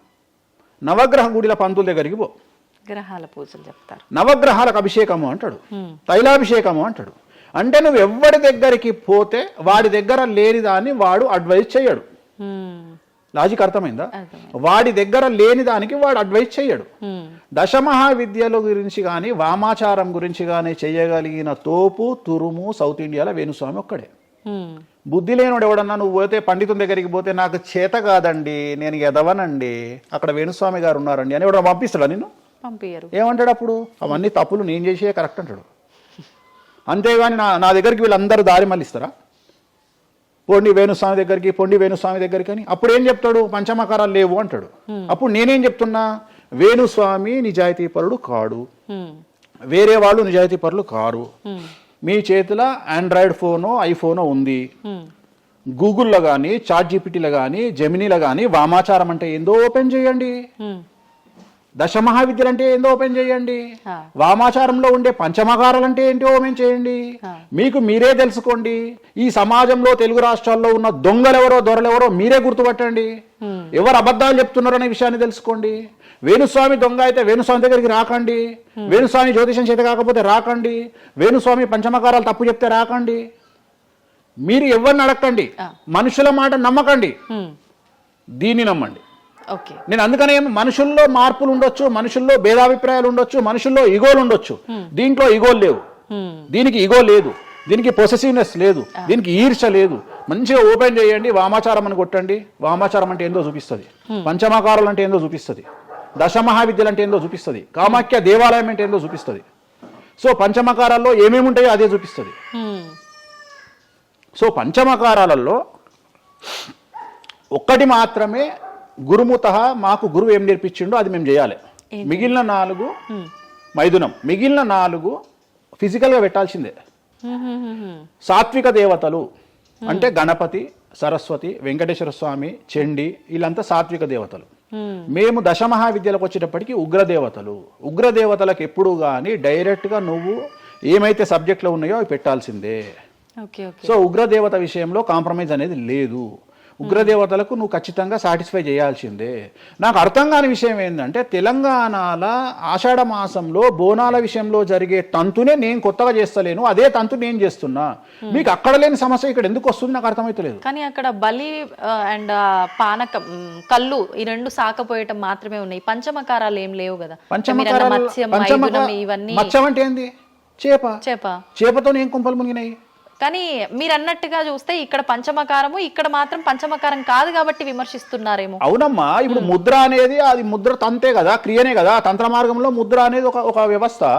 మత్స్యము అంటే చేపనే కదా. నువ్వు కొత్తగా పెట్టేది ఏముందాడా? మటను, మద్యము, మత్స్యము, ఇంకొకటి ఎక్కువ వస్తుంది నీకు, అంతే అంతే కదా నువ్వు పెట్టేది. కానీ అది కూడా ప్రాంతాన్ని బట్టి చేయాల్సిన విధానము. దాన్ని తీసుకొచ్చి ఇక్కడ మాట్లాడేది ఏంది, ఎందుకు మాట్లాడాలి అని అంటున్నారు కదా. సో ఇప్పుడు ఒక ప్రాంతానికే దేవత పరిమితం అయితే అట్లా అని కాదు, కొంతమంది ప్రాంతానికి పరిమితమై ఉంటారు, కొంతమంది గ్రామానికి పరిమితమై ఉంటారు, అలా ఉంటూ ఉంటారు కదా. మరి అక్కడ కామాఖ్య దగ్గరే చేయాలి, కామాఖ్య దగ్గరే మాట్లాడాలి, ఆ పూజలు తీసుకొచ్చి ఇక్కడ చేయడం ఇక్కడ నేనేం చేయలేదే అనే వాళ్ళు ఉన్నారు. అవునమ్మా, అదే చెప్తున్నా. వాళ్ళు ఎందుకు అంటున్నారు అంటే వాళ్ళకి పుట్టబోతుంది కదా, వాళ్ళ కూడు దగ్గర నోటి దగ్గర కూడిపోతుంది కదా, మస్తుగా మాట్లాడతారు. ఇది ఏమైతుంది? నేను ఒక లాజిక్ చెప్తా. ఇప్పుడు నీకు ఒక షాపు నడుస్తుంది, బుక్ స్టాల్ అంటే, ఎదురుగా ఇంకో బుక్ స్టాల్ పెట్టినప్పుడు ఆటోమేటిక్గా వీడు దెబ్బతింటాడు. నేను ఒక కొత్త మార్గం ఎంచుకున్నా, ఈ కొత్త మార్గం ఎంచుకోవడానికి దమ్ము ధైర్యం కావాలి. నా వేలో నేను వెళ్తున్నా. నన్ను విమర్శించడానికి చాలా మంది వస్తారు. కారణం ఏంటి అంటే వేణుస్వామి ఒక్కడే, వేణుస్వామి ఒక్కడే. కానీ 99 మంది పాజిటివ్ దక్షిణాచారంలో వెళ్తే వేణుస్వామి ఒకడే వామాచారంలో వెళ్తున్నాడు. వీళ్ళకి నేను అందరికీ కాంపిటీటర్గా వీళ్ళు భావిస్తున్నారు. నేనేమంటున్నా అంటే సార్ నీకు నేను కాంపిటీటరే కాదు, ఎందుకంటే మీరందరూ సౌందర్య మన ఆమె పేరు ఇంకో సాయి ఏమో హీరోయిన్ పేరు ఏదో ఉంటుంది కదా, సాయి పల్లవి. సో మీరంతా సాయి పల్లవి సౌందర్య టైపు, నేను సన్నీ లియోన్ టైపు. నన్ను వదిలేయండి, నన్ను వదిలేయండి. నాకు మీకు కాంపిటీషన్ లేదు. నేను బికినీ మీద తిరుగుతా, నేను అన్ని వదిలేసుకున్నా. నా మొలదారం కూడా తీసి పక్కకు పెట్టిన. అంటే నాకు బట్టలు ఇప్పే అవకాశం మీకు ఇవ్వట్లా, మొత్తం ఇప్పేసుకున్నా నేను ఆల్రెడీ. మీరు ఇప్పుదామంటే ఏం లేవు నా దగ్గర చివరికి నా అండర్వేర్తో సహా నా మొలదారంతో సహా ఇప్పుకున్నా. ఇంకేం లేవు మీరు ఇప్పడానికి. సో మీ పని మీరు చేసుకోండి, మీరు సాత్విక దేవతలను ఆరాధించుకోండి, మీరు ఏం చేసుకోండి. వీళ్ళదంతా ఏ కాన్సెప్ట్ అంటే సువర్ణ పుష్పార్థం అక్షదాం సమర్పయామి అంటే సువర్ణ పుష్పం అనుకొని అక్షతలేనైనా మీరు అదే బ్యాచ్. మంద అనుకొని మటన్ అయినా, మాంసం అనుకొని మటన్ అయినా, మంద అనుకొని స్కాచ్ పోయినైనా నాది ఆ బ్యాచ్. నా బ్యాచ్ నాదే. నేను జెన్యూన్గా ఏం కావాలనో అమ్మవారికి అదే ఇస్తా. చాలామంది శాస్త్రంలో వారాహి అమ్మవారికి ఎరుపు రంగు అన్నము నైవేద్యంగా పెట్టమని చెప్పారు. ఇక మన మేధావులు ఇంత కుంకుమ తీసుకొని అన్నంలో కలిపి ఇక ఫీల్ అవుతుంటాడు, ఇక వాడికి రక్తం కలిపినట్టే ఇక తీసుకొచ్చి పెడతాడు. అంటే నువ్వు అమ్మవారిని పిచ్చిదాన్ని చేస్తావా? శాస్త్రం ఏం చెప్పింది, నువ్వేం చేస్తున్నావు అంటే చెక్ చేసుకోమని చెప్పి ఇవి చెప్ప చేత కాదు ఎవరికి. శాస్త్రం ఏం చెప్పింది, వారాహి అమ్మవారికి ఎరుపు రంగులో అన్నం పెట్టమని చెప్పింది. నువ్వేం చేస్తున్నావు, అమ్మవారిని మోసం చేసి కుంకుమతో అన్నం పెడుతున్నావు. ఆ కుంకుమ కూడా ఒరిజినల్ కాదు, డూప్లికేట్ కుంకుమ. సో అక్కడ ఏం పెట్టాలో నాకు తెలుసు, నువ్వు వాటిని పెడతలేవు. అమ్మవారు నిన్నెందుకు రా అనుగ్రహిస్తుంది, అమ్మవారిని నిన్ను ఎందుకు అనుగ్రహించాలి అంటే నువ్వు అమ్మవారిని మోసం చేసే మొనగానివి కదా, మోనార్కు కదా నువ్వు. నేను మోసం చేయ అమ్మవారిని. రెండవది, నన్ను నమ్మితే నా దగ్గరికి రమ్మంటున్నా. నా మాట వినకండి, వాళ్ళ మాటనే వినండి, ఈ శుద్ధపూసల మాటనే వినండి, నా మాట వినకండి. ఫస్ట్ మీరు నన్ను మెచ్చుకున్న వీడియో దయచేసి చూడకండి. నన్ను యాంకర్లు బట్టలిప్పాలి అని ప్రయత్నం చేసిన వీడియోలు చూడండి. నన్ను చాలా వరకు అంటే ఈయన ఏదో దొరకబట్టి విని ఆ ఉన్న లాస్ట్కు నాది ఆ ముల్లారం కూడా ఇప్పేసిన, ఇంకేమైనా ఉన్నాయేమో బాడీలో గుంజుదామో అని ప్రయత్నం చేసే యాంకర్ల వీడియోలు చూడండి. నా గురించి నెగిటివ్ పెట్టిన వీడియోలో చూడండి. మీకు నా మీద చివరిగా నమ్మకం కలిగి ఈయన దగ్గర విషయం ఉందంటే రండి, లేకుంటే రాకండి. ఇంకొక విషయం అంటే మీరు ఇంత ధైర్యంగా దర్జాగా ఒక సవాల్ విసిరినట్టుగా మాట్లాడుతున్నారు వీడియోలో మాట్లాడినప్పుడు. మరి మీరు చెప్పినవన్నీ అంటే వేణుస్వామి చెప్పినవన్నీ వాస్తవాలైతే, శాస్త్రంలో ఉంది నేను చూపిస్తానే అతనైతే, ఎంతసేపు ఉన్నా ఆయన పర్సనల్ వీడియోలో చెప్పడము, వేరే యాంకర్ల దగ్గర చెప్పడం తప్ప డిబేట్లకు ఎందుకు రారు, వచ్చి మాతో వాదించవచ్చు కదా, ప్రూవ్ చేయొచ్చు కదా అని చాలా మీరు రెడీనా? డిబేట్లకు రాను. ఎందుకని? కానీ మనం అగ్రిమెంట్ పేపర్లు రాసుకుందాం. నీ ద్వారా చెప్తున్నా నువ్వు కామాఖ్యకు నేను తీసుకుపోతా. నేను చెప్పిన దాంట్లో కామాఖ్యలో ఏది జరగకపోయినా నా దుకాణం పని చేసుకుంటా. నా ప్రాపర్టీ మొత్తం రాసి చేసి నేను నా ఫ్యామిలీతో సహా దేశం వదిలిపెట్టి వెళ్ళిపోతా, లేదు స్టేట్ వదిలిపెట్టి వెళ్ళిపోతా. అన్ని వాస్తవం అని మీరు ప్రూవ్ చేస్తారు. అక్కడ అక్కడ నేను ప్రూవ్ చేసిన అవసరం లేదమ్మా. నీకే ₹1,00,000 ఇస్తా, పోయి చూసుకొని రాదు కెమెరాలో. దీనికి ఎందుకు డిబేట్ ఎందుకు? నువ్వే పోయిరా, నీకు నేను డబ్బులు ఇస్తా, ₹1,00,000 ఇస్తా, పోయిరా. పోయేసి అక్కడ ఏమేమి జరుగుతుంది, ఏమేమి పూజలు చేస్తారో నువ్వే చెప్పు. ఇప్పుడు కామాఖ్యలో కూడా అమ్మవారి గర్భగుడి లోపల దాకా ఈ పంచమకార వ్యవహారం కానివ్వండి, బలి సాంప్రదాయం, ఆ బలికి సంబంధించిన విధానం కానీ లోపలికి లేదు, అది కూడా ఏదున్నా మెయిన్ గుమ్మం బయటే అని అంటున్నారు. అది సో ఇది అంతా నీకు ఎప్పుడు రైట్స్ వస్తాయి అంటే చూసినప్పుడు మాట్లాడడానికి వస్తాయి. నువ్వు ఎవరో చెప్పిన దాన్ని నన్ను కార్నర్ చేయడానికి అడిగితే పనికిరావు. నేను అనే పాయింట్ ఏంటంటే ఇవన్నీ షో చేయడానికి పనిచేయనటువంటి వ్యవస్థ. అంటే ఇవన్నీ నేను వీడియో రూపంలో మీ ముందుకు తీసుకురాలనేటువంటి వ్యవస్థ. సో దీనికోసము నువ్వు వాళ్ళ కోణంలో నన్ను ప్రశ్న అడిగినావు అనుకో, నేనేమంటున్నా అంటే నా కోణంలో అడిగిపిస్తా, వచ్చి చూడు. నా కోణంలో నువ్వు ఎప్పుడు అడుగుతావు? నాతో పాటు వచ్చినప్పుడు అడుగుతావు. నువ్వు నాతో పాటు చూడకపోతే నువ్వెట్లా అడుగుతావు? అట్లనంట ఇట్లనంట. ఇప్పుడు నార్త్ ఇండియా వాడు ఉన్నాడు, నేపాల్లో ఉంటాడు, వానికి వెంకటేశ్వర స్వామి విగ్రహం ఏందో తెలియదు. సపోజ్ వానికి ఎవడో చెప్పిండు ఎల్లిగాడు వెంకటేశ్వర స్వామి కాదు ఆడ అమ్మవారు ఉన్నదని, వాడు కూడా నువ్వు అడిగినట్టే అక్కడ లోకల్ యాంకర్ అడుగుతుంది, ఆడ వెంకటేశ్వర స్వామి కాదట అమ్మవారు ఉన్నదట కదా అంటాడు. నువ్వు చూస్తే చెప్తావు, అరే పిచ్చినాయాలా, అరే ఎదవనాయాలా, ఆడున్నది వెంకటేశ్వర స్వామిరా, దేవుడురా అని చెప్తావు. అవునా? నువ్వు ఆ కామాఖ్య అమ్మ వాళ్ళని చూస్తానని ఇట్లా అడగకపోతుంటే నువ్వేమడుగుతుంటే నీ వర్షన్ మారుతున్నా, వేణుస్వామి గారు మిమ్మల్ని ఎందుకు టార్గెట్ చేస్తున్నారండి ఈ ఎదవలు అని అడిగే విధానం మారుతుంది. నువ్వు చూడకపోతే నీకు ఎక్కడ అడుగుతావు? నీ ఆలోచన విధానం ఏంటంటే ఈయన ఏమన్నా ఇరుకున పెడదామా అనే ఆలోచనే తప్ప, అరే ఈయన మరి నేను చూడలేదు కదా, నాకు రైట్సే లేవే అని నువ్వు అనుకుంటలేవు. నీకు రైట్స్ ఎక్కడ ఉన్నాయమ్మా అడగడానికి?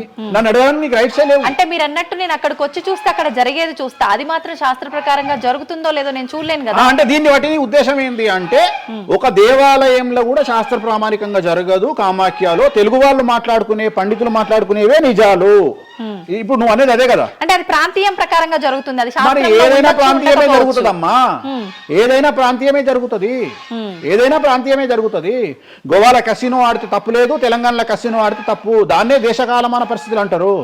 తిరుపతి వెంకటేశ్వర స్వామికి తిరుపావడ సేవ చేస్తారు, మరి ఎందుకో లోకల్ టెంపుల్ ఎందుకు తిరుపావడ సేవ చేస్తలేరు? తిరుపతి వెంకటేశ్వర స్వామి వారికి పునుగుపిల్లి తైలం పెడతారు, మరి అట్లనే ఇప్పుడు రేపటి నుండి రామాలయంలో పునుగుపిల్లి తైలం పెట్టి నువ్వు వచ్చి నువ్వు స్టార్ట్ చేయమ్మా. మన తెలుగు రాష్ట్రాలలో నువ్వు ప్రాంతీయత గురించి మాట్లాడుతున్నావు కదా, అంటే ఒక్కొక్క దానికి ఒక్కొక్క కట్టుబాట్లు ఉంటాయి. అవునమ్మా, నీకు కావాల్సింది అల్టిమేట్ గా ఏంది? నీకు డబ్బు కావాలి, నువ్వు కోరుకున్న కోరికలు తీరాలి, అంతే కదా. నువ్వు కోరుకున్న కోరికలు తీరాలి. ఎంతమంది ఎకనామికల్ అఫెన్స్ చేస్తలేరు భారతదేశంలో? టీచర్ దగ్గర నుండి మొదలుకుంటే ప్రతి ఒక్క నువ్వు ₹1,00,000 లోన్ తీసుకొని కట్టకపోతే నీ ఇంటి ముందరకు వస్తారు. 20,000 కోట్లు తీసుకున్నాడు దొబ్బేస్తామని సంఖ కూడా ఎవడు కట్టుకోడు. ఇవి కదా మనం మాట్లాడుకోవాలి. ఇవి చేతగావు. వేణుస్వామి కామాఖ్య నుండి అమ్మవారిని తెచ్చి హైదరాబాద్లో పెట్టిండు అంటే నేను అనే పాయింట్ ఏంటంటే ఇదే చెప్తున్నా. ఇప్పుడు విమర్శించడానికి, బట్టలిప్పడానికి చేసే ప్రయత్నము, నువ్వు సబ్జెక్ట్ గురించి ఆలోచించి వామాచారం అంటే ఏంది, దీనివల్ల లాభం ఏంది, ఇది కదా అడగాల్సిన ప్రశ్నలు. కానీ ఏం చేస్తున్నావు? నీ దగ్గరకు వచ్చే వరకు సాధ్యమైనంత వరకు అసలు కామాఖ్యల ఇష్టమే లేదట కదా. ఒకవేళ నిన్ను నిరూపిద్దామని నేను విశ్వ ప్రయత్నం చేస్తే చివరికి నువ్వేం మాట్లాడతావు? అది అక్కడ లోకల్ అట కదా. అవును లోకలే, అది లోకలే.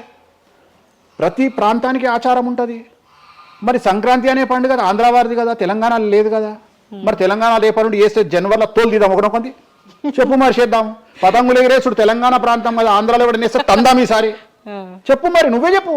ఎందుకు బ్రిటిష్ వాళ్ళు అలవాటు చేసిన న్యూ ఇయర్ ని మనం జరుపుకోవట్లేదా? అంటే నీకు నచ్చిందేమో, నేను అదే చెప్తున్నా. మీరు చేస్తే సంసారం, వేణుస్వామి చేస్తే వ్యభిచారం. అంటే అర్థమైంది ఏంటంటే యాంకరింగ్. ఇప్పుడు ఇంటర్వ్యూ మనం మాట్లాడుకుంటే సంవత్సరం గురించి మాట్లాడదామంటే నీకు అల్టిమేట్గా కాంట్రవర్సీ కావాలి. ఎందుకంటే జనాలు కాంట్రవర్సీ తన్నుకొని వస్తే ఎంజాయ్ చేస్తారు. ప్రశాంతంగా కూర్చొని ఓం నమో వెంకటేశాయ, వెంకటేశ్వరం కొబ్బరికాయ కొడతాడు, వెంకటేశ్వరం నామాలు ఉంటాయి అంటే ఎవరు చూడడు. ఇట్లా మనం ఇద్దరం పెంట పెట్టుకున్నాం అనుకో, కింద నన్ను తిట్టేటోడు వచ్చిండ్రు ఆ దున్నపోతు అని ఒక కామెంట్ పెట్టి ఎంజాయ్ చేసేటోడు చేస్తాడు. సో ఇవన్నీ చూసి చూసి చూసి చూసి చూసి వెక్స్ అయిపోయినా. నేను ఒకటే నమ్ముతా, ఒక మనిషి విమర్శించంగానే ఆ మనిషి లైఫ్ నాశనం అయితే ఆ మనిషి బ్రతికి వేస్ట్. ఒక మనిషి కొట్టగలిగితే ఆ మనిషి లైఫ్ వేస్ట్. మీరు ఏం కొట్టుకుంటారో, ఏం విమర్శ చేసుకుంటారో మీ ఊహకే వదిలేస్తున్నా. వేణుస్వామి అన్టచబుల్. వేణుస్వామి చాలా కష్టపడి స్థాయికి వచ్చిండు. సో వేణుస్వామి చెప్పేవేవి అబద్ధాలు కాదు. ఇంత పెద్ద స్టేట్మెంట్ ఇస్తున్నా. వేణుస్వామి తప్పు చేస్తే వేణుస్వామిని అమ్మవార్లు సర్వనాశనం చేస్తారు, 1000 ముక్కలు చేస్తారు.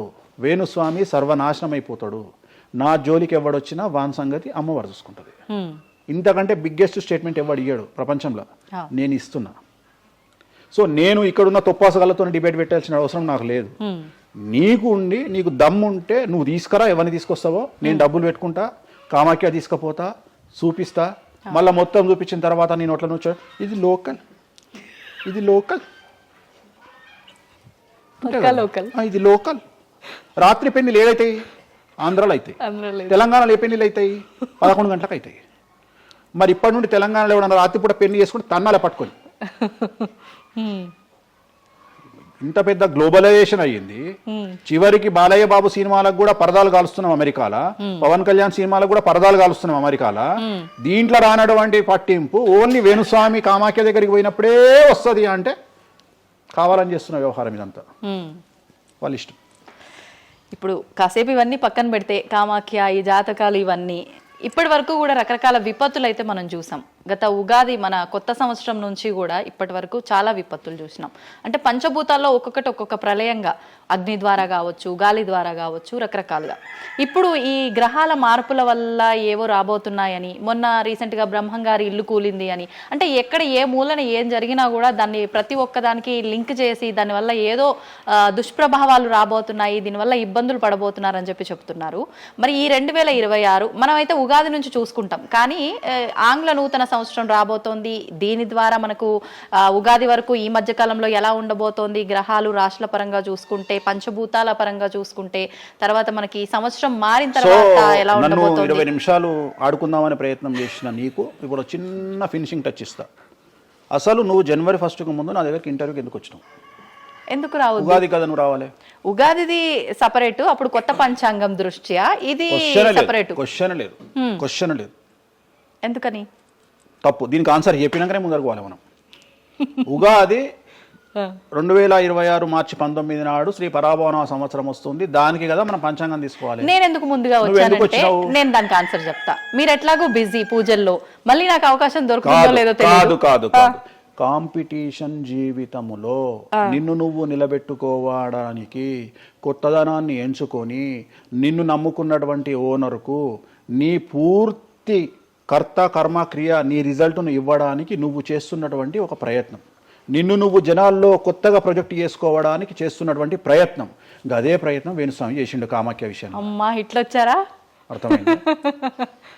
అర్థమైందా? కాబట్టి జనాల్లో కొత్తదానంలో కొత్తగా వస్తే నువ్వు గదే యాంకరింగ్ నేర్చుకున్నావు, గాయన గదే అడ్వకేట్ చదువుకుండు, గా టీవీ ఛానల్ గదే చేసింది. మరి ఆ టీవీ ఛానల్ ఏమో ప్రైమ్ టైమ్ స్లాట్ 2 లక్షలు ఎట్లా పోతుంది? మనకి వాళ్ళ చిన్న ఛానల్ 2000 ఎందుకు పోతుంది అంటే వాళ్ళు కష్టపడడానికి, వాళ్ళు చేసిన స్టింగ్ ఆపరేషన్లు కావచ్చు, వాళ్ళు జీవితాన్ని నాశనం చేసిన విధానం కావచ్చు, వాళ్ళకి ఆ పేరు వచ్చింది. సో అట్లనే వేణుస్వామి కష్టపడి ఈ స్థాయికి రావడానికి వేణుస్వామికి అంటూ ఒక బ్రాండ్ ఉన్నది. సో రెండవది, ఇదే సంవత్సరం ఇదే ఛానల్లో 2025 శివ అనే ఒక యాంకర్ కు నేను ఇంటర్వ్యూ ఇచ్చిన. అందులో చాలా విషయాలు చెప్పిన. ఏమేం చెప్పినా, ఈ సంవత్సరము రైలు ప్రమాదాలు ఎక్కువ అని చెప్పిన, విమాన ప్రమాదాలు ఎక్కువ అని చెప్పిన. చెప్పంగా వెనకకించి వచ్చి వీడికి పని పాట లేదు, వీడు పొద్దుగాలు లేస్తే ఇటువే మాట్లాడతాడు అని తిట్టిరు నన్ను. మరి అయినప్పుడు ఒక్కడన్నా పెట్టడేంద్రా? పెట్టాలే కదా. ఎందుకు పెట్టారు అంటే చివరికి జ్యోతిష్యం చెప్పుకునే స్వేచ్ఛ కూడా మా బొందకు లేకుండా చేసిరు. జ్యోతిష్యంలో అరే ఇప్పుడు నా సొంత కవిత్వం కాదు, ఎవరిని అడిగినా చెప్తారు. ఈ సంవత్సరం గురువు అధిపతి కమాండర్ కేతువు అన్ని క్లియర్గా ఉన్నాయి. కేతువు అంటే మోక్షకారకుడు, భక్తికారకుడు. ఈ సంవత్సరం 2026లో ఎక్కడైతే జనాలు గుమిగూడు ఉంటారో అక్కడ ప్రాబ్లమ్స్ వస్తాయి.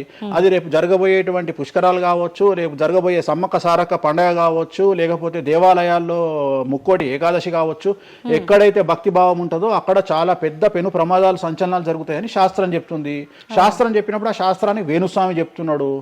దీన్ని కూడా తప్పు తీసుకుపోయి వేణుస్వామి ఏలినాడు శని నడుస్తుంది మేషరాశికి, మేషరాశి బాగుండదు అని చెప్పాలి కానీ మేషరాశి సూపర్ స్టార్లు అవుతారని నేనెందుకు చెప్తా అంటే, అక్కడ చూసిన వేణుస్వామి మన ఒక ఆమె నేను మీనరాశి బాగాలేదంటే మీనరాశికి బాగాలేదని చెప్తున్నా వేణుస్వామి ఎక్కడ ఎప్పుడు వేణుస్వామి అని ఇట్లా ఊతుంది, ఇట్లనే ఊతుంది ఆమె, ఇట్లనే అంటుంది వేణుస్వామి చెప్పిండు అని తిట్టింది. నువ్వు నమ్మవమ్మా, ఆమె అమెరికా నుండి పంచుప్రభాకర్ అని ఒక ఆయన ఉంటాడు, ఆయన తిట్టిండమ్మా ఆ బూతులు భగవంతా, నేనైతే తెల్లారి చచ్చిపోతుండే. అంటే వాళ్ళిద్దరికి ఫైటింగ్ జరిగి గదే మీనరాశి అని చెప్తున్నాను నేను. ఆమె మీనరాశి అంట, గదే మీనరాశి అంటున్నాను. అంటే నేను చెప్పేది అదే. నేను చెప్పేది ఫస్ట్ శనీశ్వరుడు కాదు, శనేశ్వరుడు.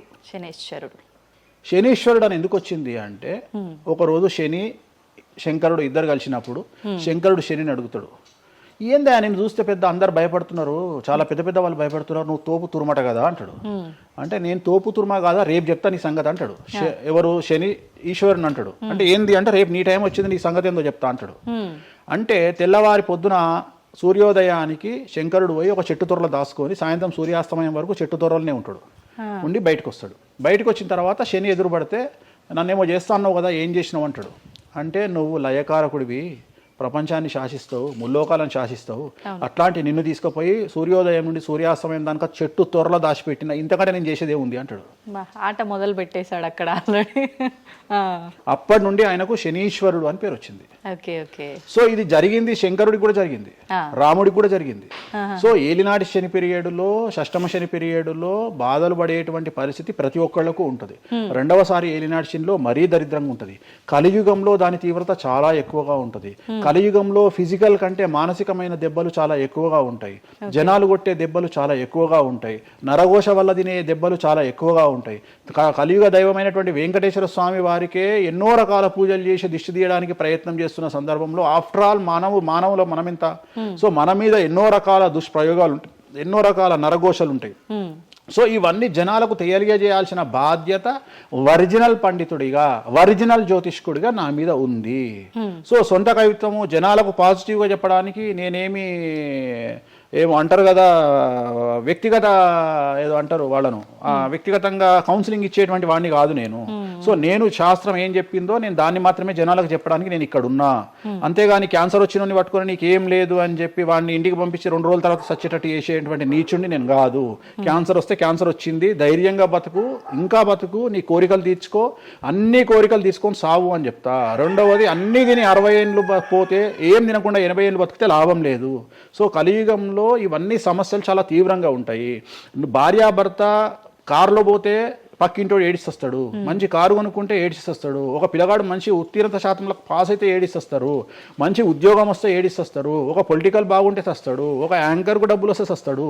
సో ప్రతి దగ్గర ఏడుపు ఏడుపు ఏడుపు జలసు అనేటువంటిది రాజ్యమేలుతున్నటువంటి సందర్భంలో తెలుగు రాష్ట్రాలలో అది పీక్ స్థాయిలో ఉండేటువంటి పరిస్థితులలో నిజాలు చెప్పి జనాలని భయానికి దూరంగా ఉంచాల్సినటువంటి బాధ్యత నాది, జరగబోయే నష్టం నుండి కాపాడాల్సినటువంటి బాధ్యత నాది అని ఇంతమంది రాళ్ళేసినా, ఇంత చెండాల పనులు చేసినా, వ్యక్తిగతంగా నన్ను విమర్శలు చేసినా నేను ఎవరిని వ్యక్తిగతంగా విమర్శించడం లేదు. ఎందుకంటే ప్రతి ఒక్కడి ముడి కింద ఖచ్చితంగా సమస్యలు ఉంటాయి. ఈ శుద్ధపూస ఎవడూ కాదు.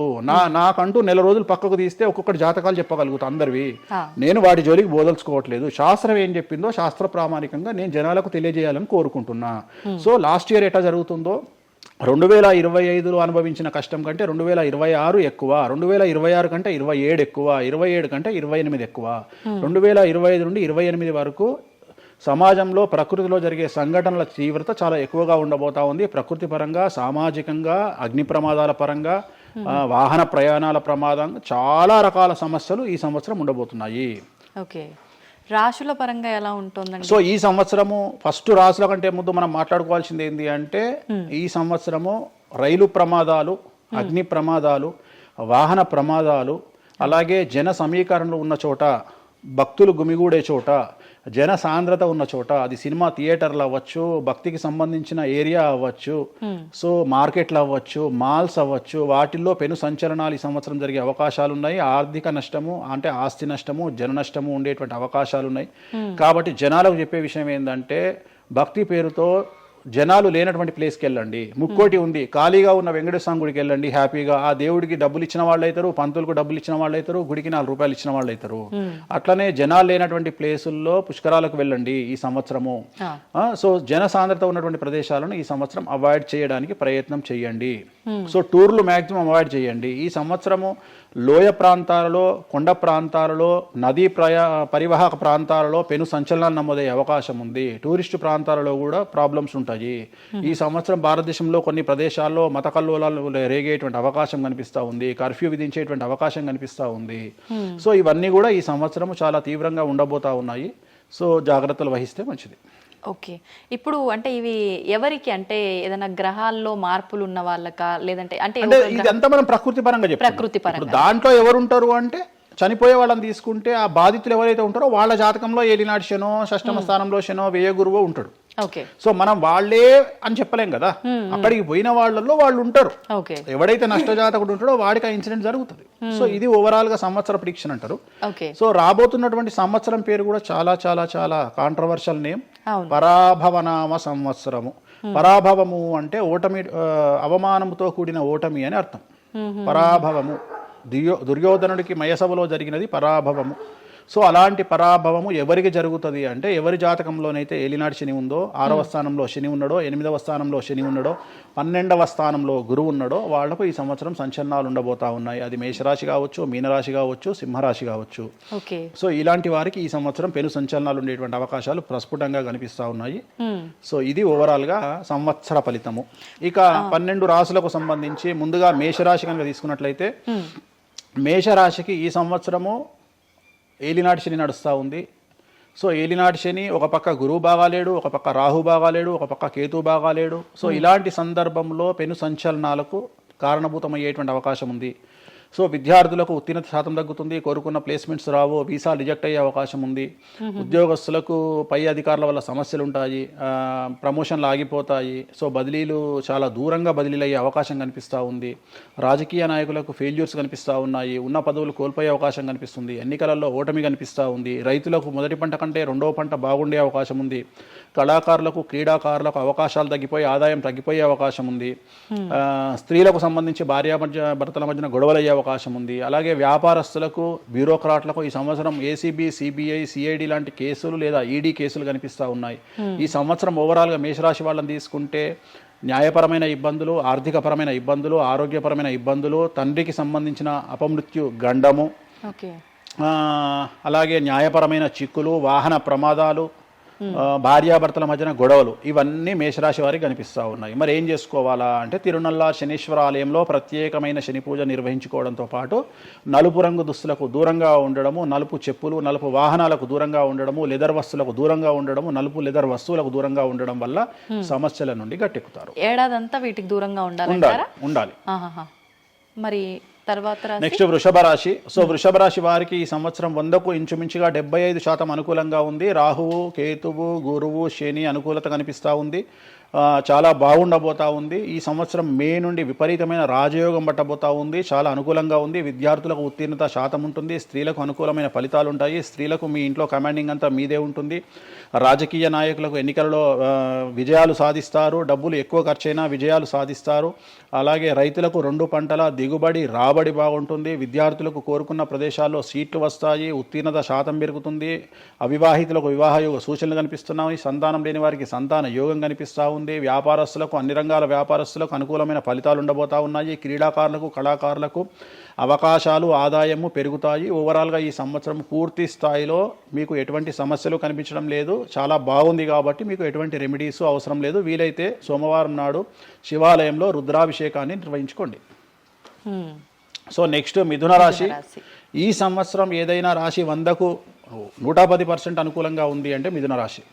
సో గురువు, రాహువు, కేతువు అన్ని గ్రహాలు అనుకూలంగా ఉన్నాయి. పట్టిందల్లా బంగారంగా ఉంటుంది. గురువు అతిచారం వల్ల మీ జాతకం చాలా బాగుండబోతా ఉంది. గత 10 సంవత్సరాల నుండి మీరు పడుతున్నటువంటి కష్టాలన్నీ తొలగిపోయే అవకాశాలు కనిపిస్తూ ఉన్నాయి. సో కొత్త స్పీడ్తో ముందుకు వెళ్ళండి. కొత్త ఆలోచనలు చేయండి. ఎంత గొప్పగా జీవితంలో ముందుకెళ్లాలో ప్లాన్ చేయండి. చాలా గొప్పగా ఆలోచించండి. చిన్నగా ఆలోచన చేయకండి. గురువు విపరీత రాజయోగాన్ని ఇవ్వబోతా ఉన్నాడు. దైవబలం మీకు అనుకూలంగా ఉంది. గురుబలం మీకు అనుకూలంగా ఉంది. శనిబలం మీకు అనుకూలంగా ఉంది. కాబట్టి కొత్త వ్యాపారాలు ప్రారంభించండి. విపరీతమైనటువంటి చాలా గొప్పగా కలలు కనండి. ఆ కళలను సాకారం చేసుకునే దిశగా ప్రయాణం చేయండి. విద్యార్థులకు అనుకూలంగా ఉంది. ఉద్యోగస్తులకు అనుకూలంగా ఉంది. వ్యాపారస్తులకు అనుకూలంగా ఉంది. రైతులకు 2 పంటలు అనుకూలంగా ఉంది. సో ప్రతి వాళ్ళు చెరువులు, తర్వాత చేపల చెరువులు, రొయ్యల చెరువులు పండించే వాళ్ళకు అనుకూలంగా ఉంది. పౌల్ట్రీ ఫామ్ వాళ్ళకు అనుకూలంగా ఉంది. రాజకీయ రంగం వారికి అనుకూలంగా ప్రజల్లో మంచి మార్పులు కనిపిస్తూ ఉన్నాయి. స్త్రీలకు మీదే కమాండింగ్గా ఉంటుంది. కుటుంబంలో మీరు ఏం చెప్తే అది జరిగేటువంటి అవకాశాలు కనిపిస్తూ ఉన్నాయి. సో మిథున రాశి వారికి పూర్తి స్థాయిలో అనుకూలంగా ఉంది. ఎటువంటి రెమెడీస్, ఎటువంటి పూజలు అవసరం లేదు. అద్భుతమైతే వీళ్ళది. నెక్స్ట్ కర్కాటక రాశి. సో నెక్స్ట్ కర్కాటక రాశి. సో కర్కాటక రాశి వారికి కూడా ఇంచుమించు 90% అనుకూలంగా ఉంది. కాకపోతే ఇక్కడ ఉన్న సమస్య ఏంటి అంటే మే వరకు 2026 మే వరకు కొద్దిగా వీళ్ళకు గురువు 12వ ఇంట్లో ఉన్నాడు కాబట్టి కాళ్ళు చేతులు విరిగే అవకాశం ఉంది. దెబ్బలు తగిలించుకునే అవకాశం కనిపిస్తూ ఉంది. జాగ్రత్తగా ఉండండి. సాధ్యమైనంత వరకు లెమన్ ఎల్లో కలర్ దుస్తులు ధరించే ప్రయత్నం చేయండి. చాలా అనుకూలంగా ఉండబోతా ఉంది. రాజకీయ రంగంలో ఉండే వాళ్లకు విపరీతమైనటువంటి విజయాలు సిద్ధిస్తాయి. జనాల్లో అనుకూలమైన వాతావరణం ఉంటుంది. వ్యాపారస్తులకు విశేషించి అనుకూలంగా ఉంటుంది. విద్యార్థులకు అనుకూలంగా ఉంటుంది. అలాగే రైతులకు అనుకూలంగా ఉంటుంది, కళాకారులకు క్రీడాకారులకు మరీ అనుకూలంగా ఉంటుంది. కాకపోతే ఓవరాల్గా కర్కాటక రాశి వారికి ఈ సంవత్సరం కొద్దిగా శత్రువుల యొక్క బెడద ఒక 10% కనిపిస్తూ ఉంది. కానీ శత్రువులను పట్టించుకోకండి. శని బలం వల్ల వాళ్ళు ఎంత ప్రయత్నాలు చేసినా, రాహు బలం వల్ల వాళ్ళు ఎంత ప్రయత్నాలు చేసినా మిమ్మల్ని ఎవరు ఏమీ చేయలేరు. సో మీరు చేయాల్సింది ప్రతి గురువారం నాడు లెమన్ ఎల్లో దుస్తులు ధరించే ప్రయత్నం చేయండి. అలాగే శ్రీకాళహస్తిలో గురు దక్షిణామూర్తి వద్ద గురువారం నాడు గురుహోరలో గురువుకు అంటే దక్షిణామూర్తికి అష్టోత్తర పూజ చేయించుకోండి. అలాగే పసుపు రంగు పువ్వు ఏదైనా ఉంటే అక్కడ నుండి తెచ్చుకొని ఇంట్లో పెట్టుకోండి, మీకు అనుకూలమైన ఫలితాలు ఉంటాయి. అంటే శని వీళ్ళకి ఫేవర్గా ఉన్నాడా అంటే? శని వీళ్ళకి చాలా ఫేవర్గా ఉన్నాడు, రాహు ఫేవర్గా ఉన్నాడు, కేతు ఫేవర్గా ఉన్నాడు, మే నుండి గురువు కూడా ఫేవర్గా ఉంటాడు. అది ఉన్న చిన్న చిన్న ఇబ్బందులకు కూడా ఏమైనా దానాలు అలాంటివి అదే మనం చెప్పినాం. ఎందుకు గురువు ఎల్లో కలరు గురువుకు దక్షిణామూర్తి సరిపోతుంది, ఇంకా అవసరం లేదు, ఇంకా దానాలు అవసరం లేదు. మరి తదుపరి రాశి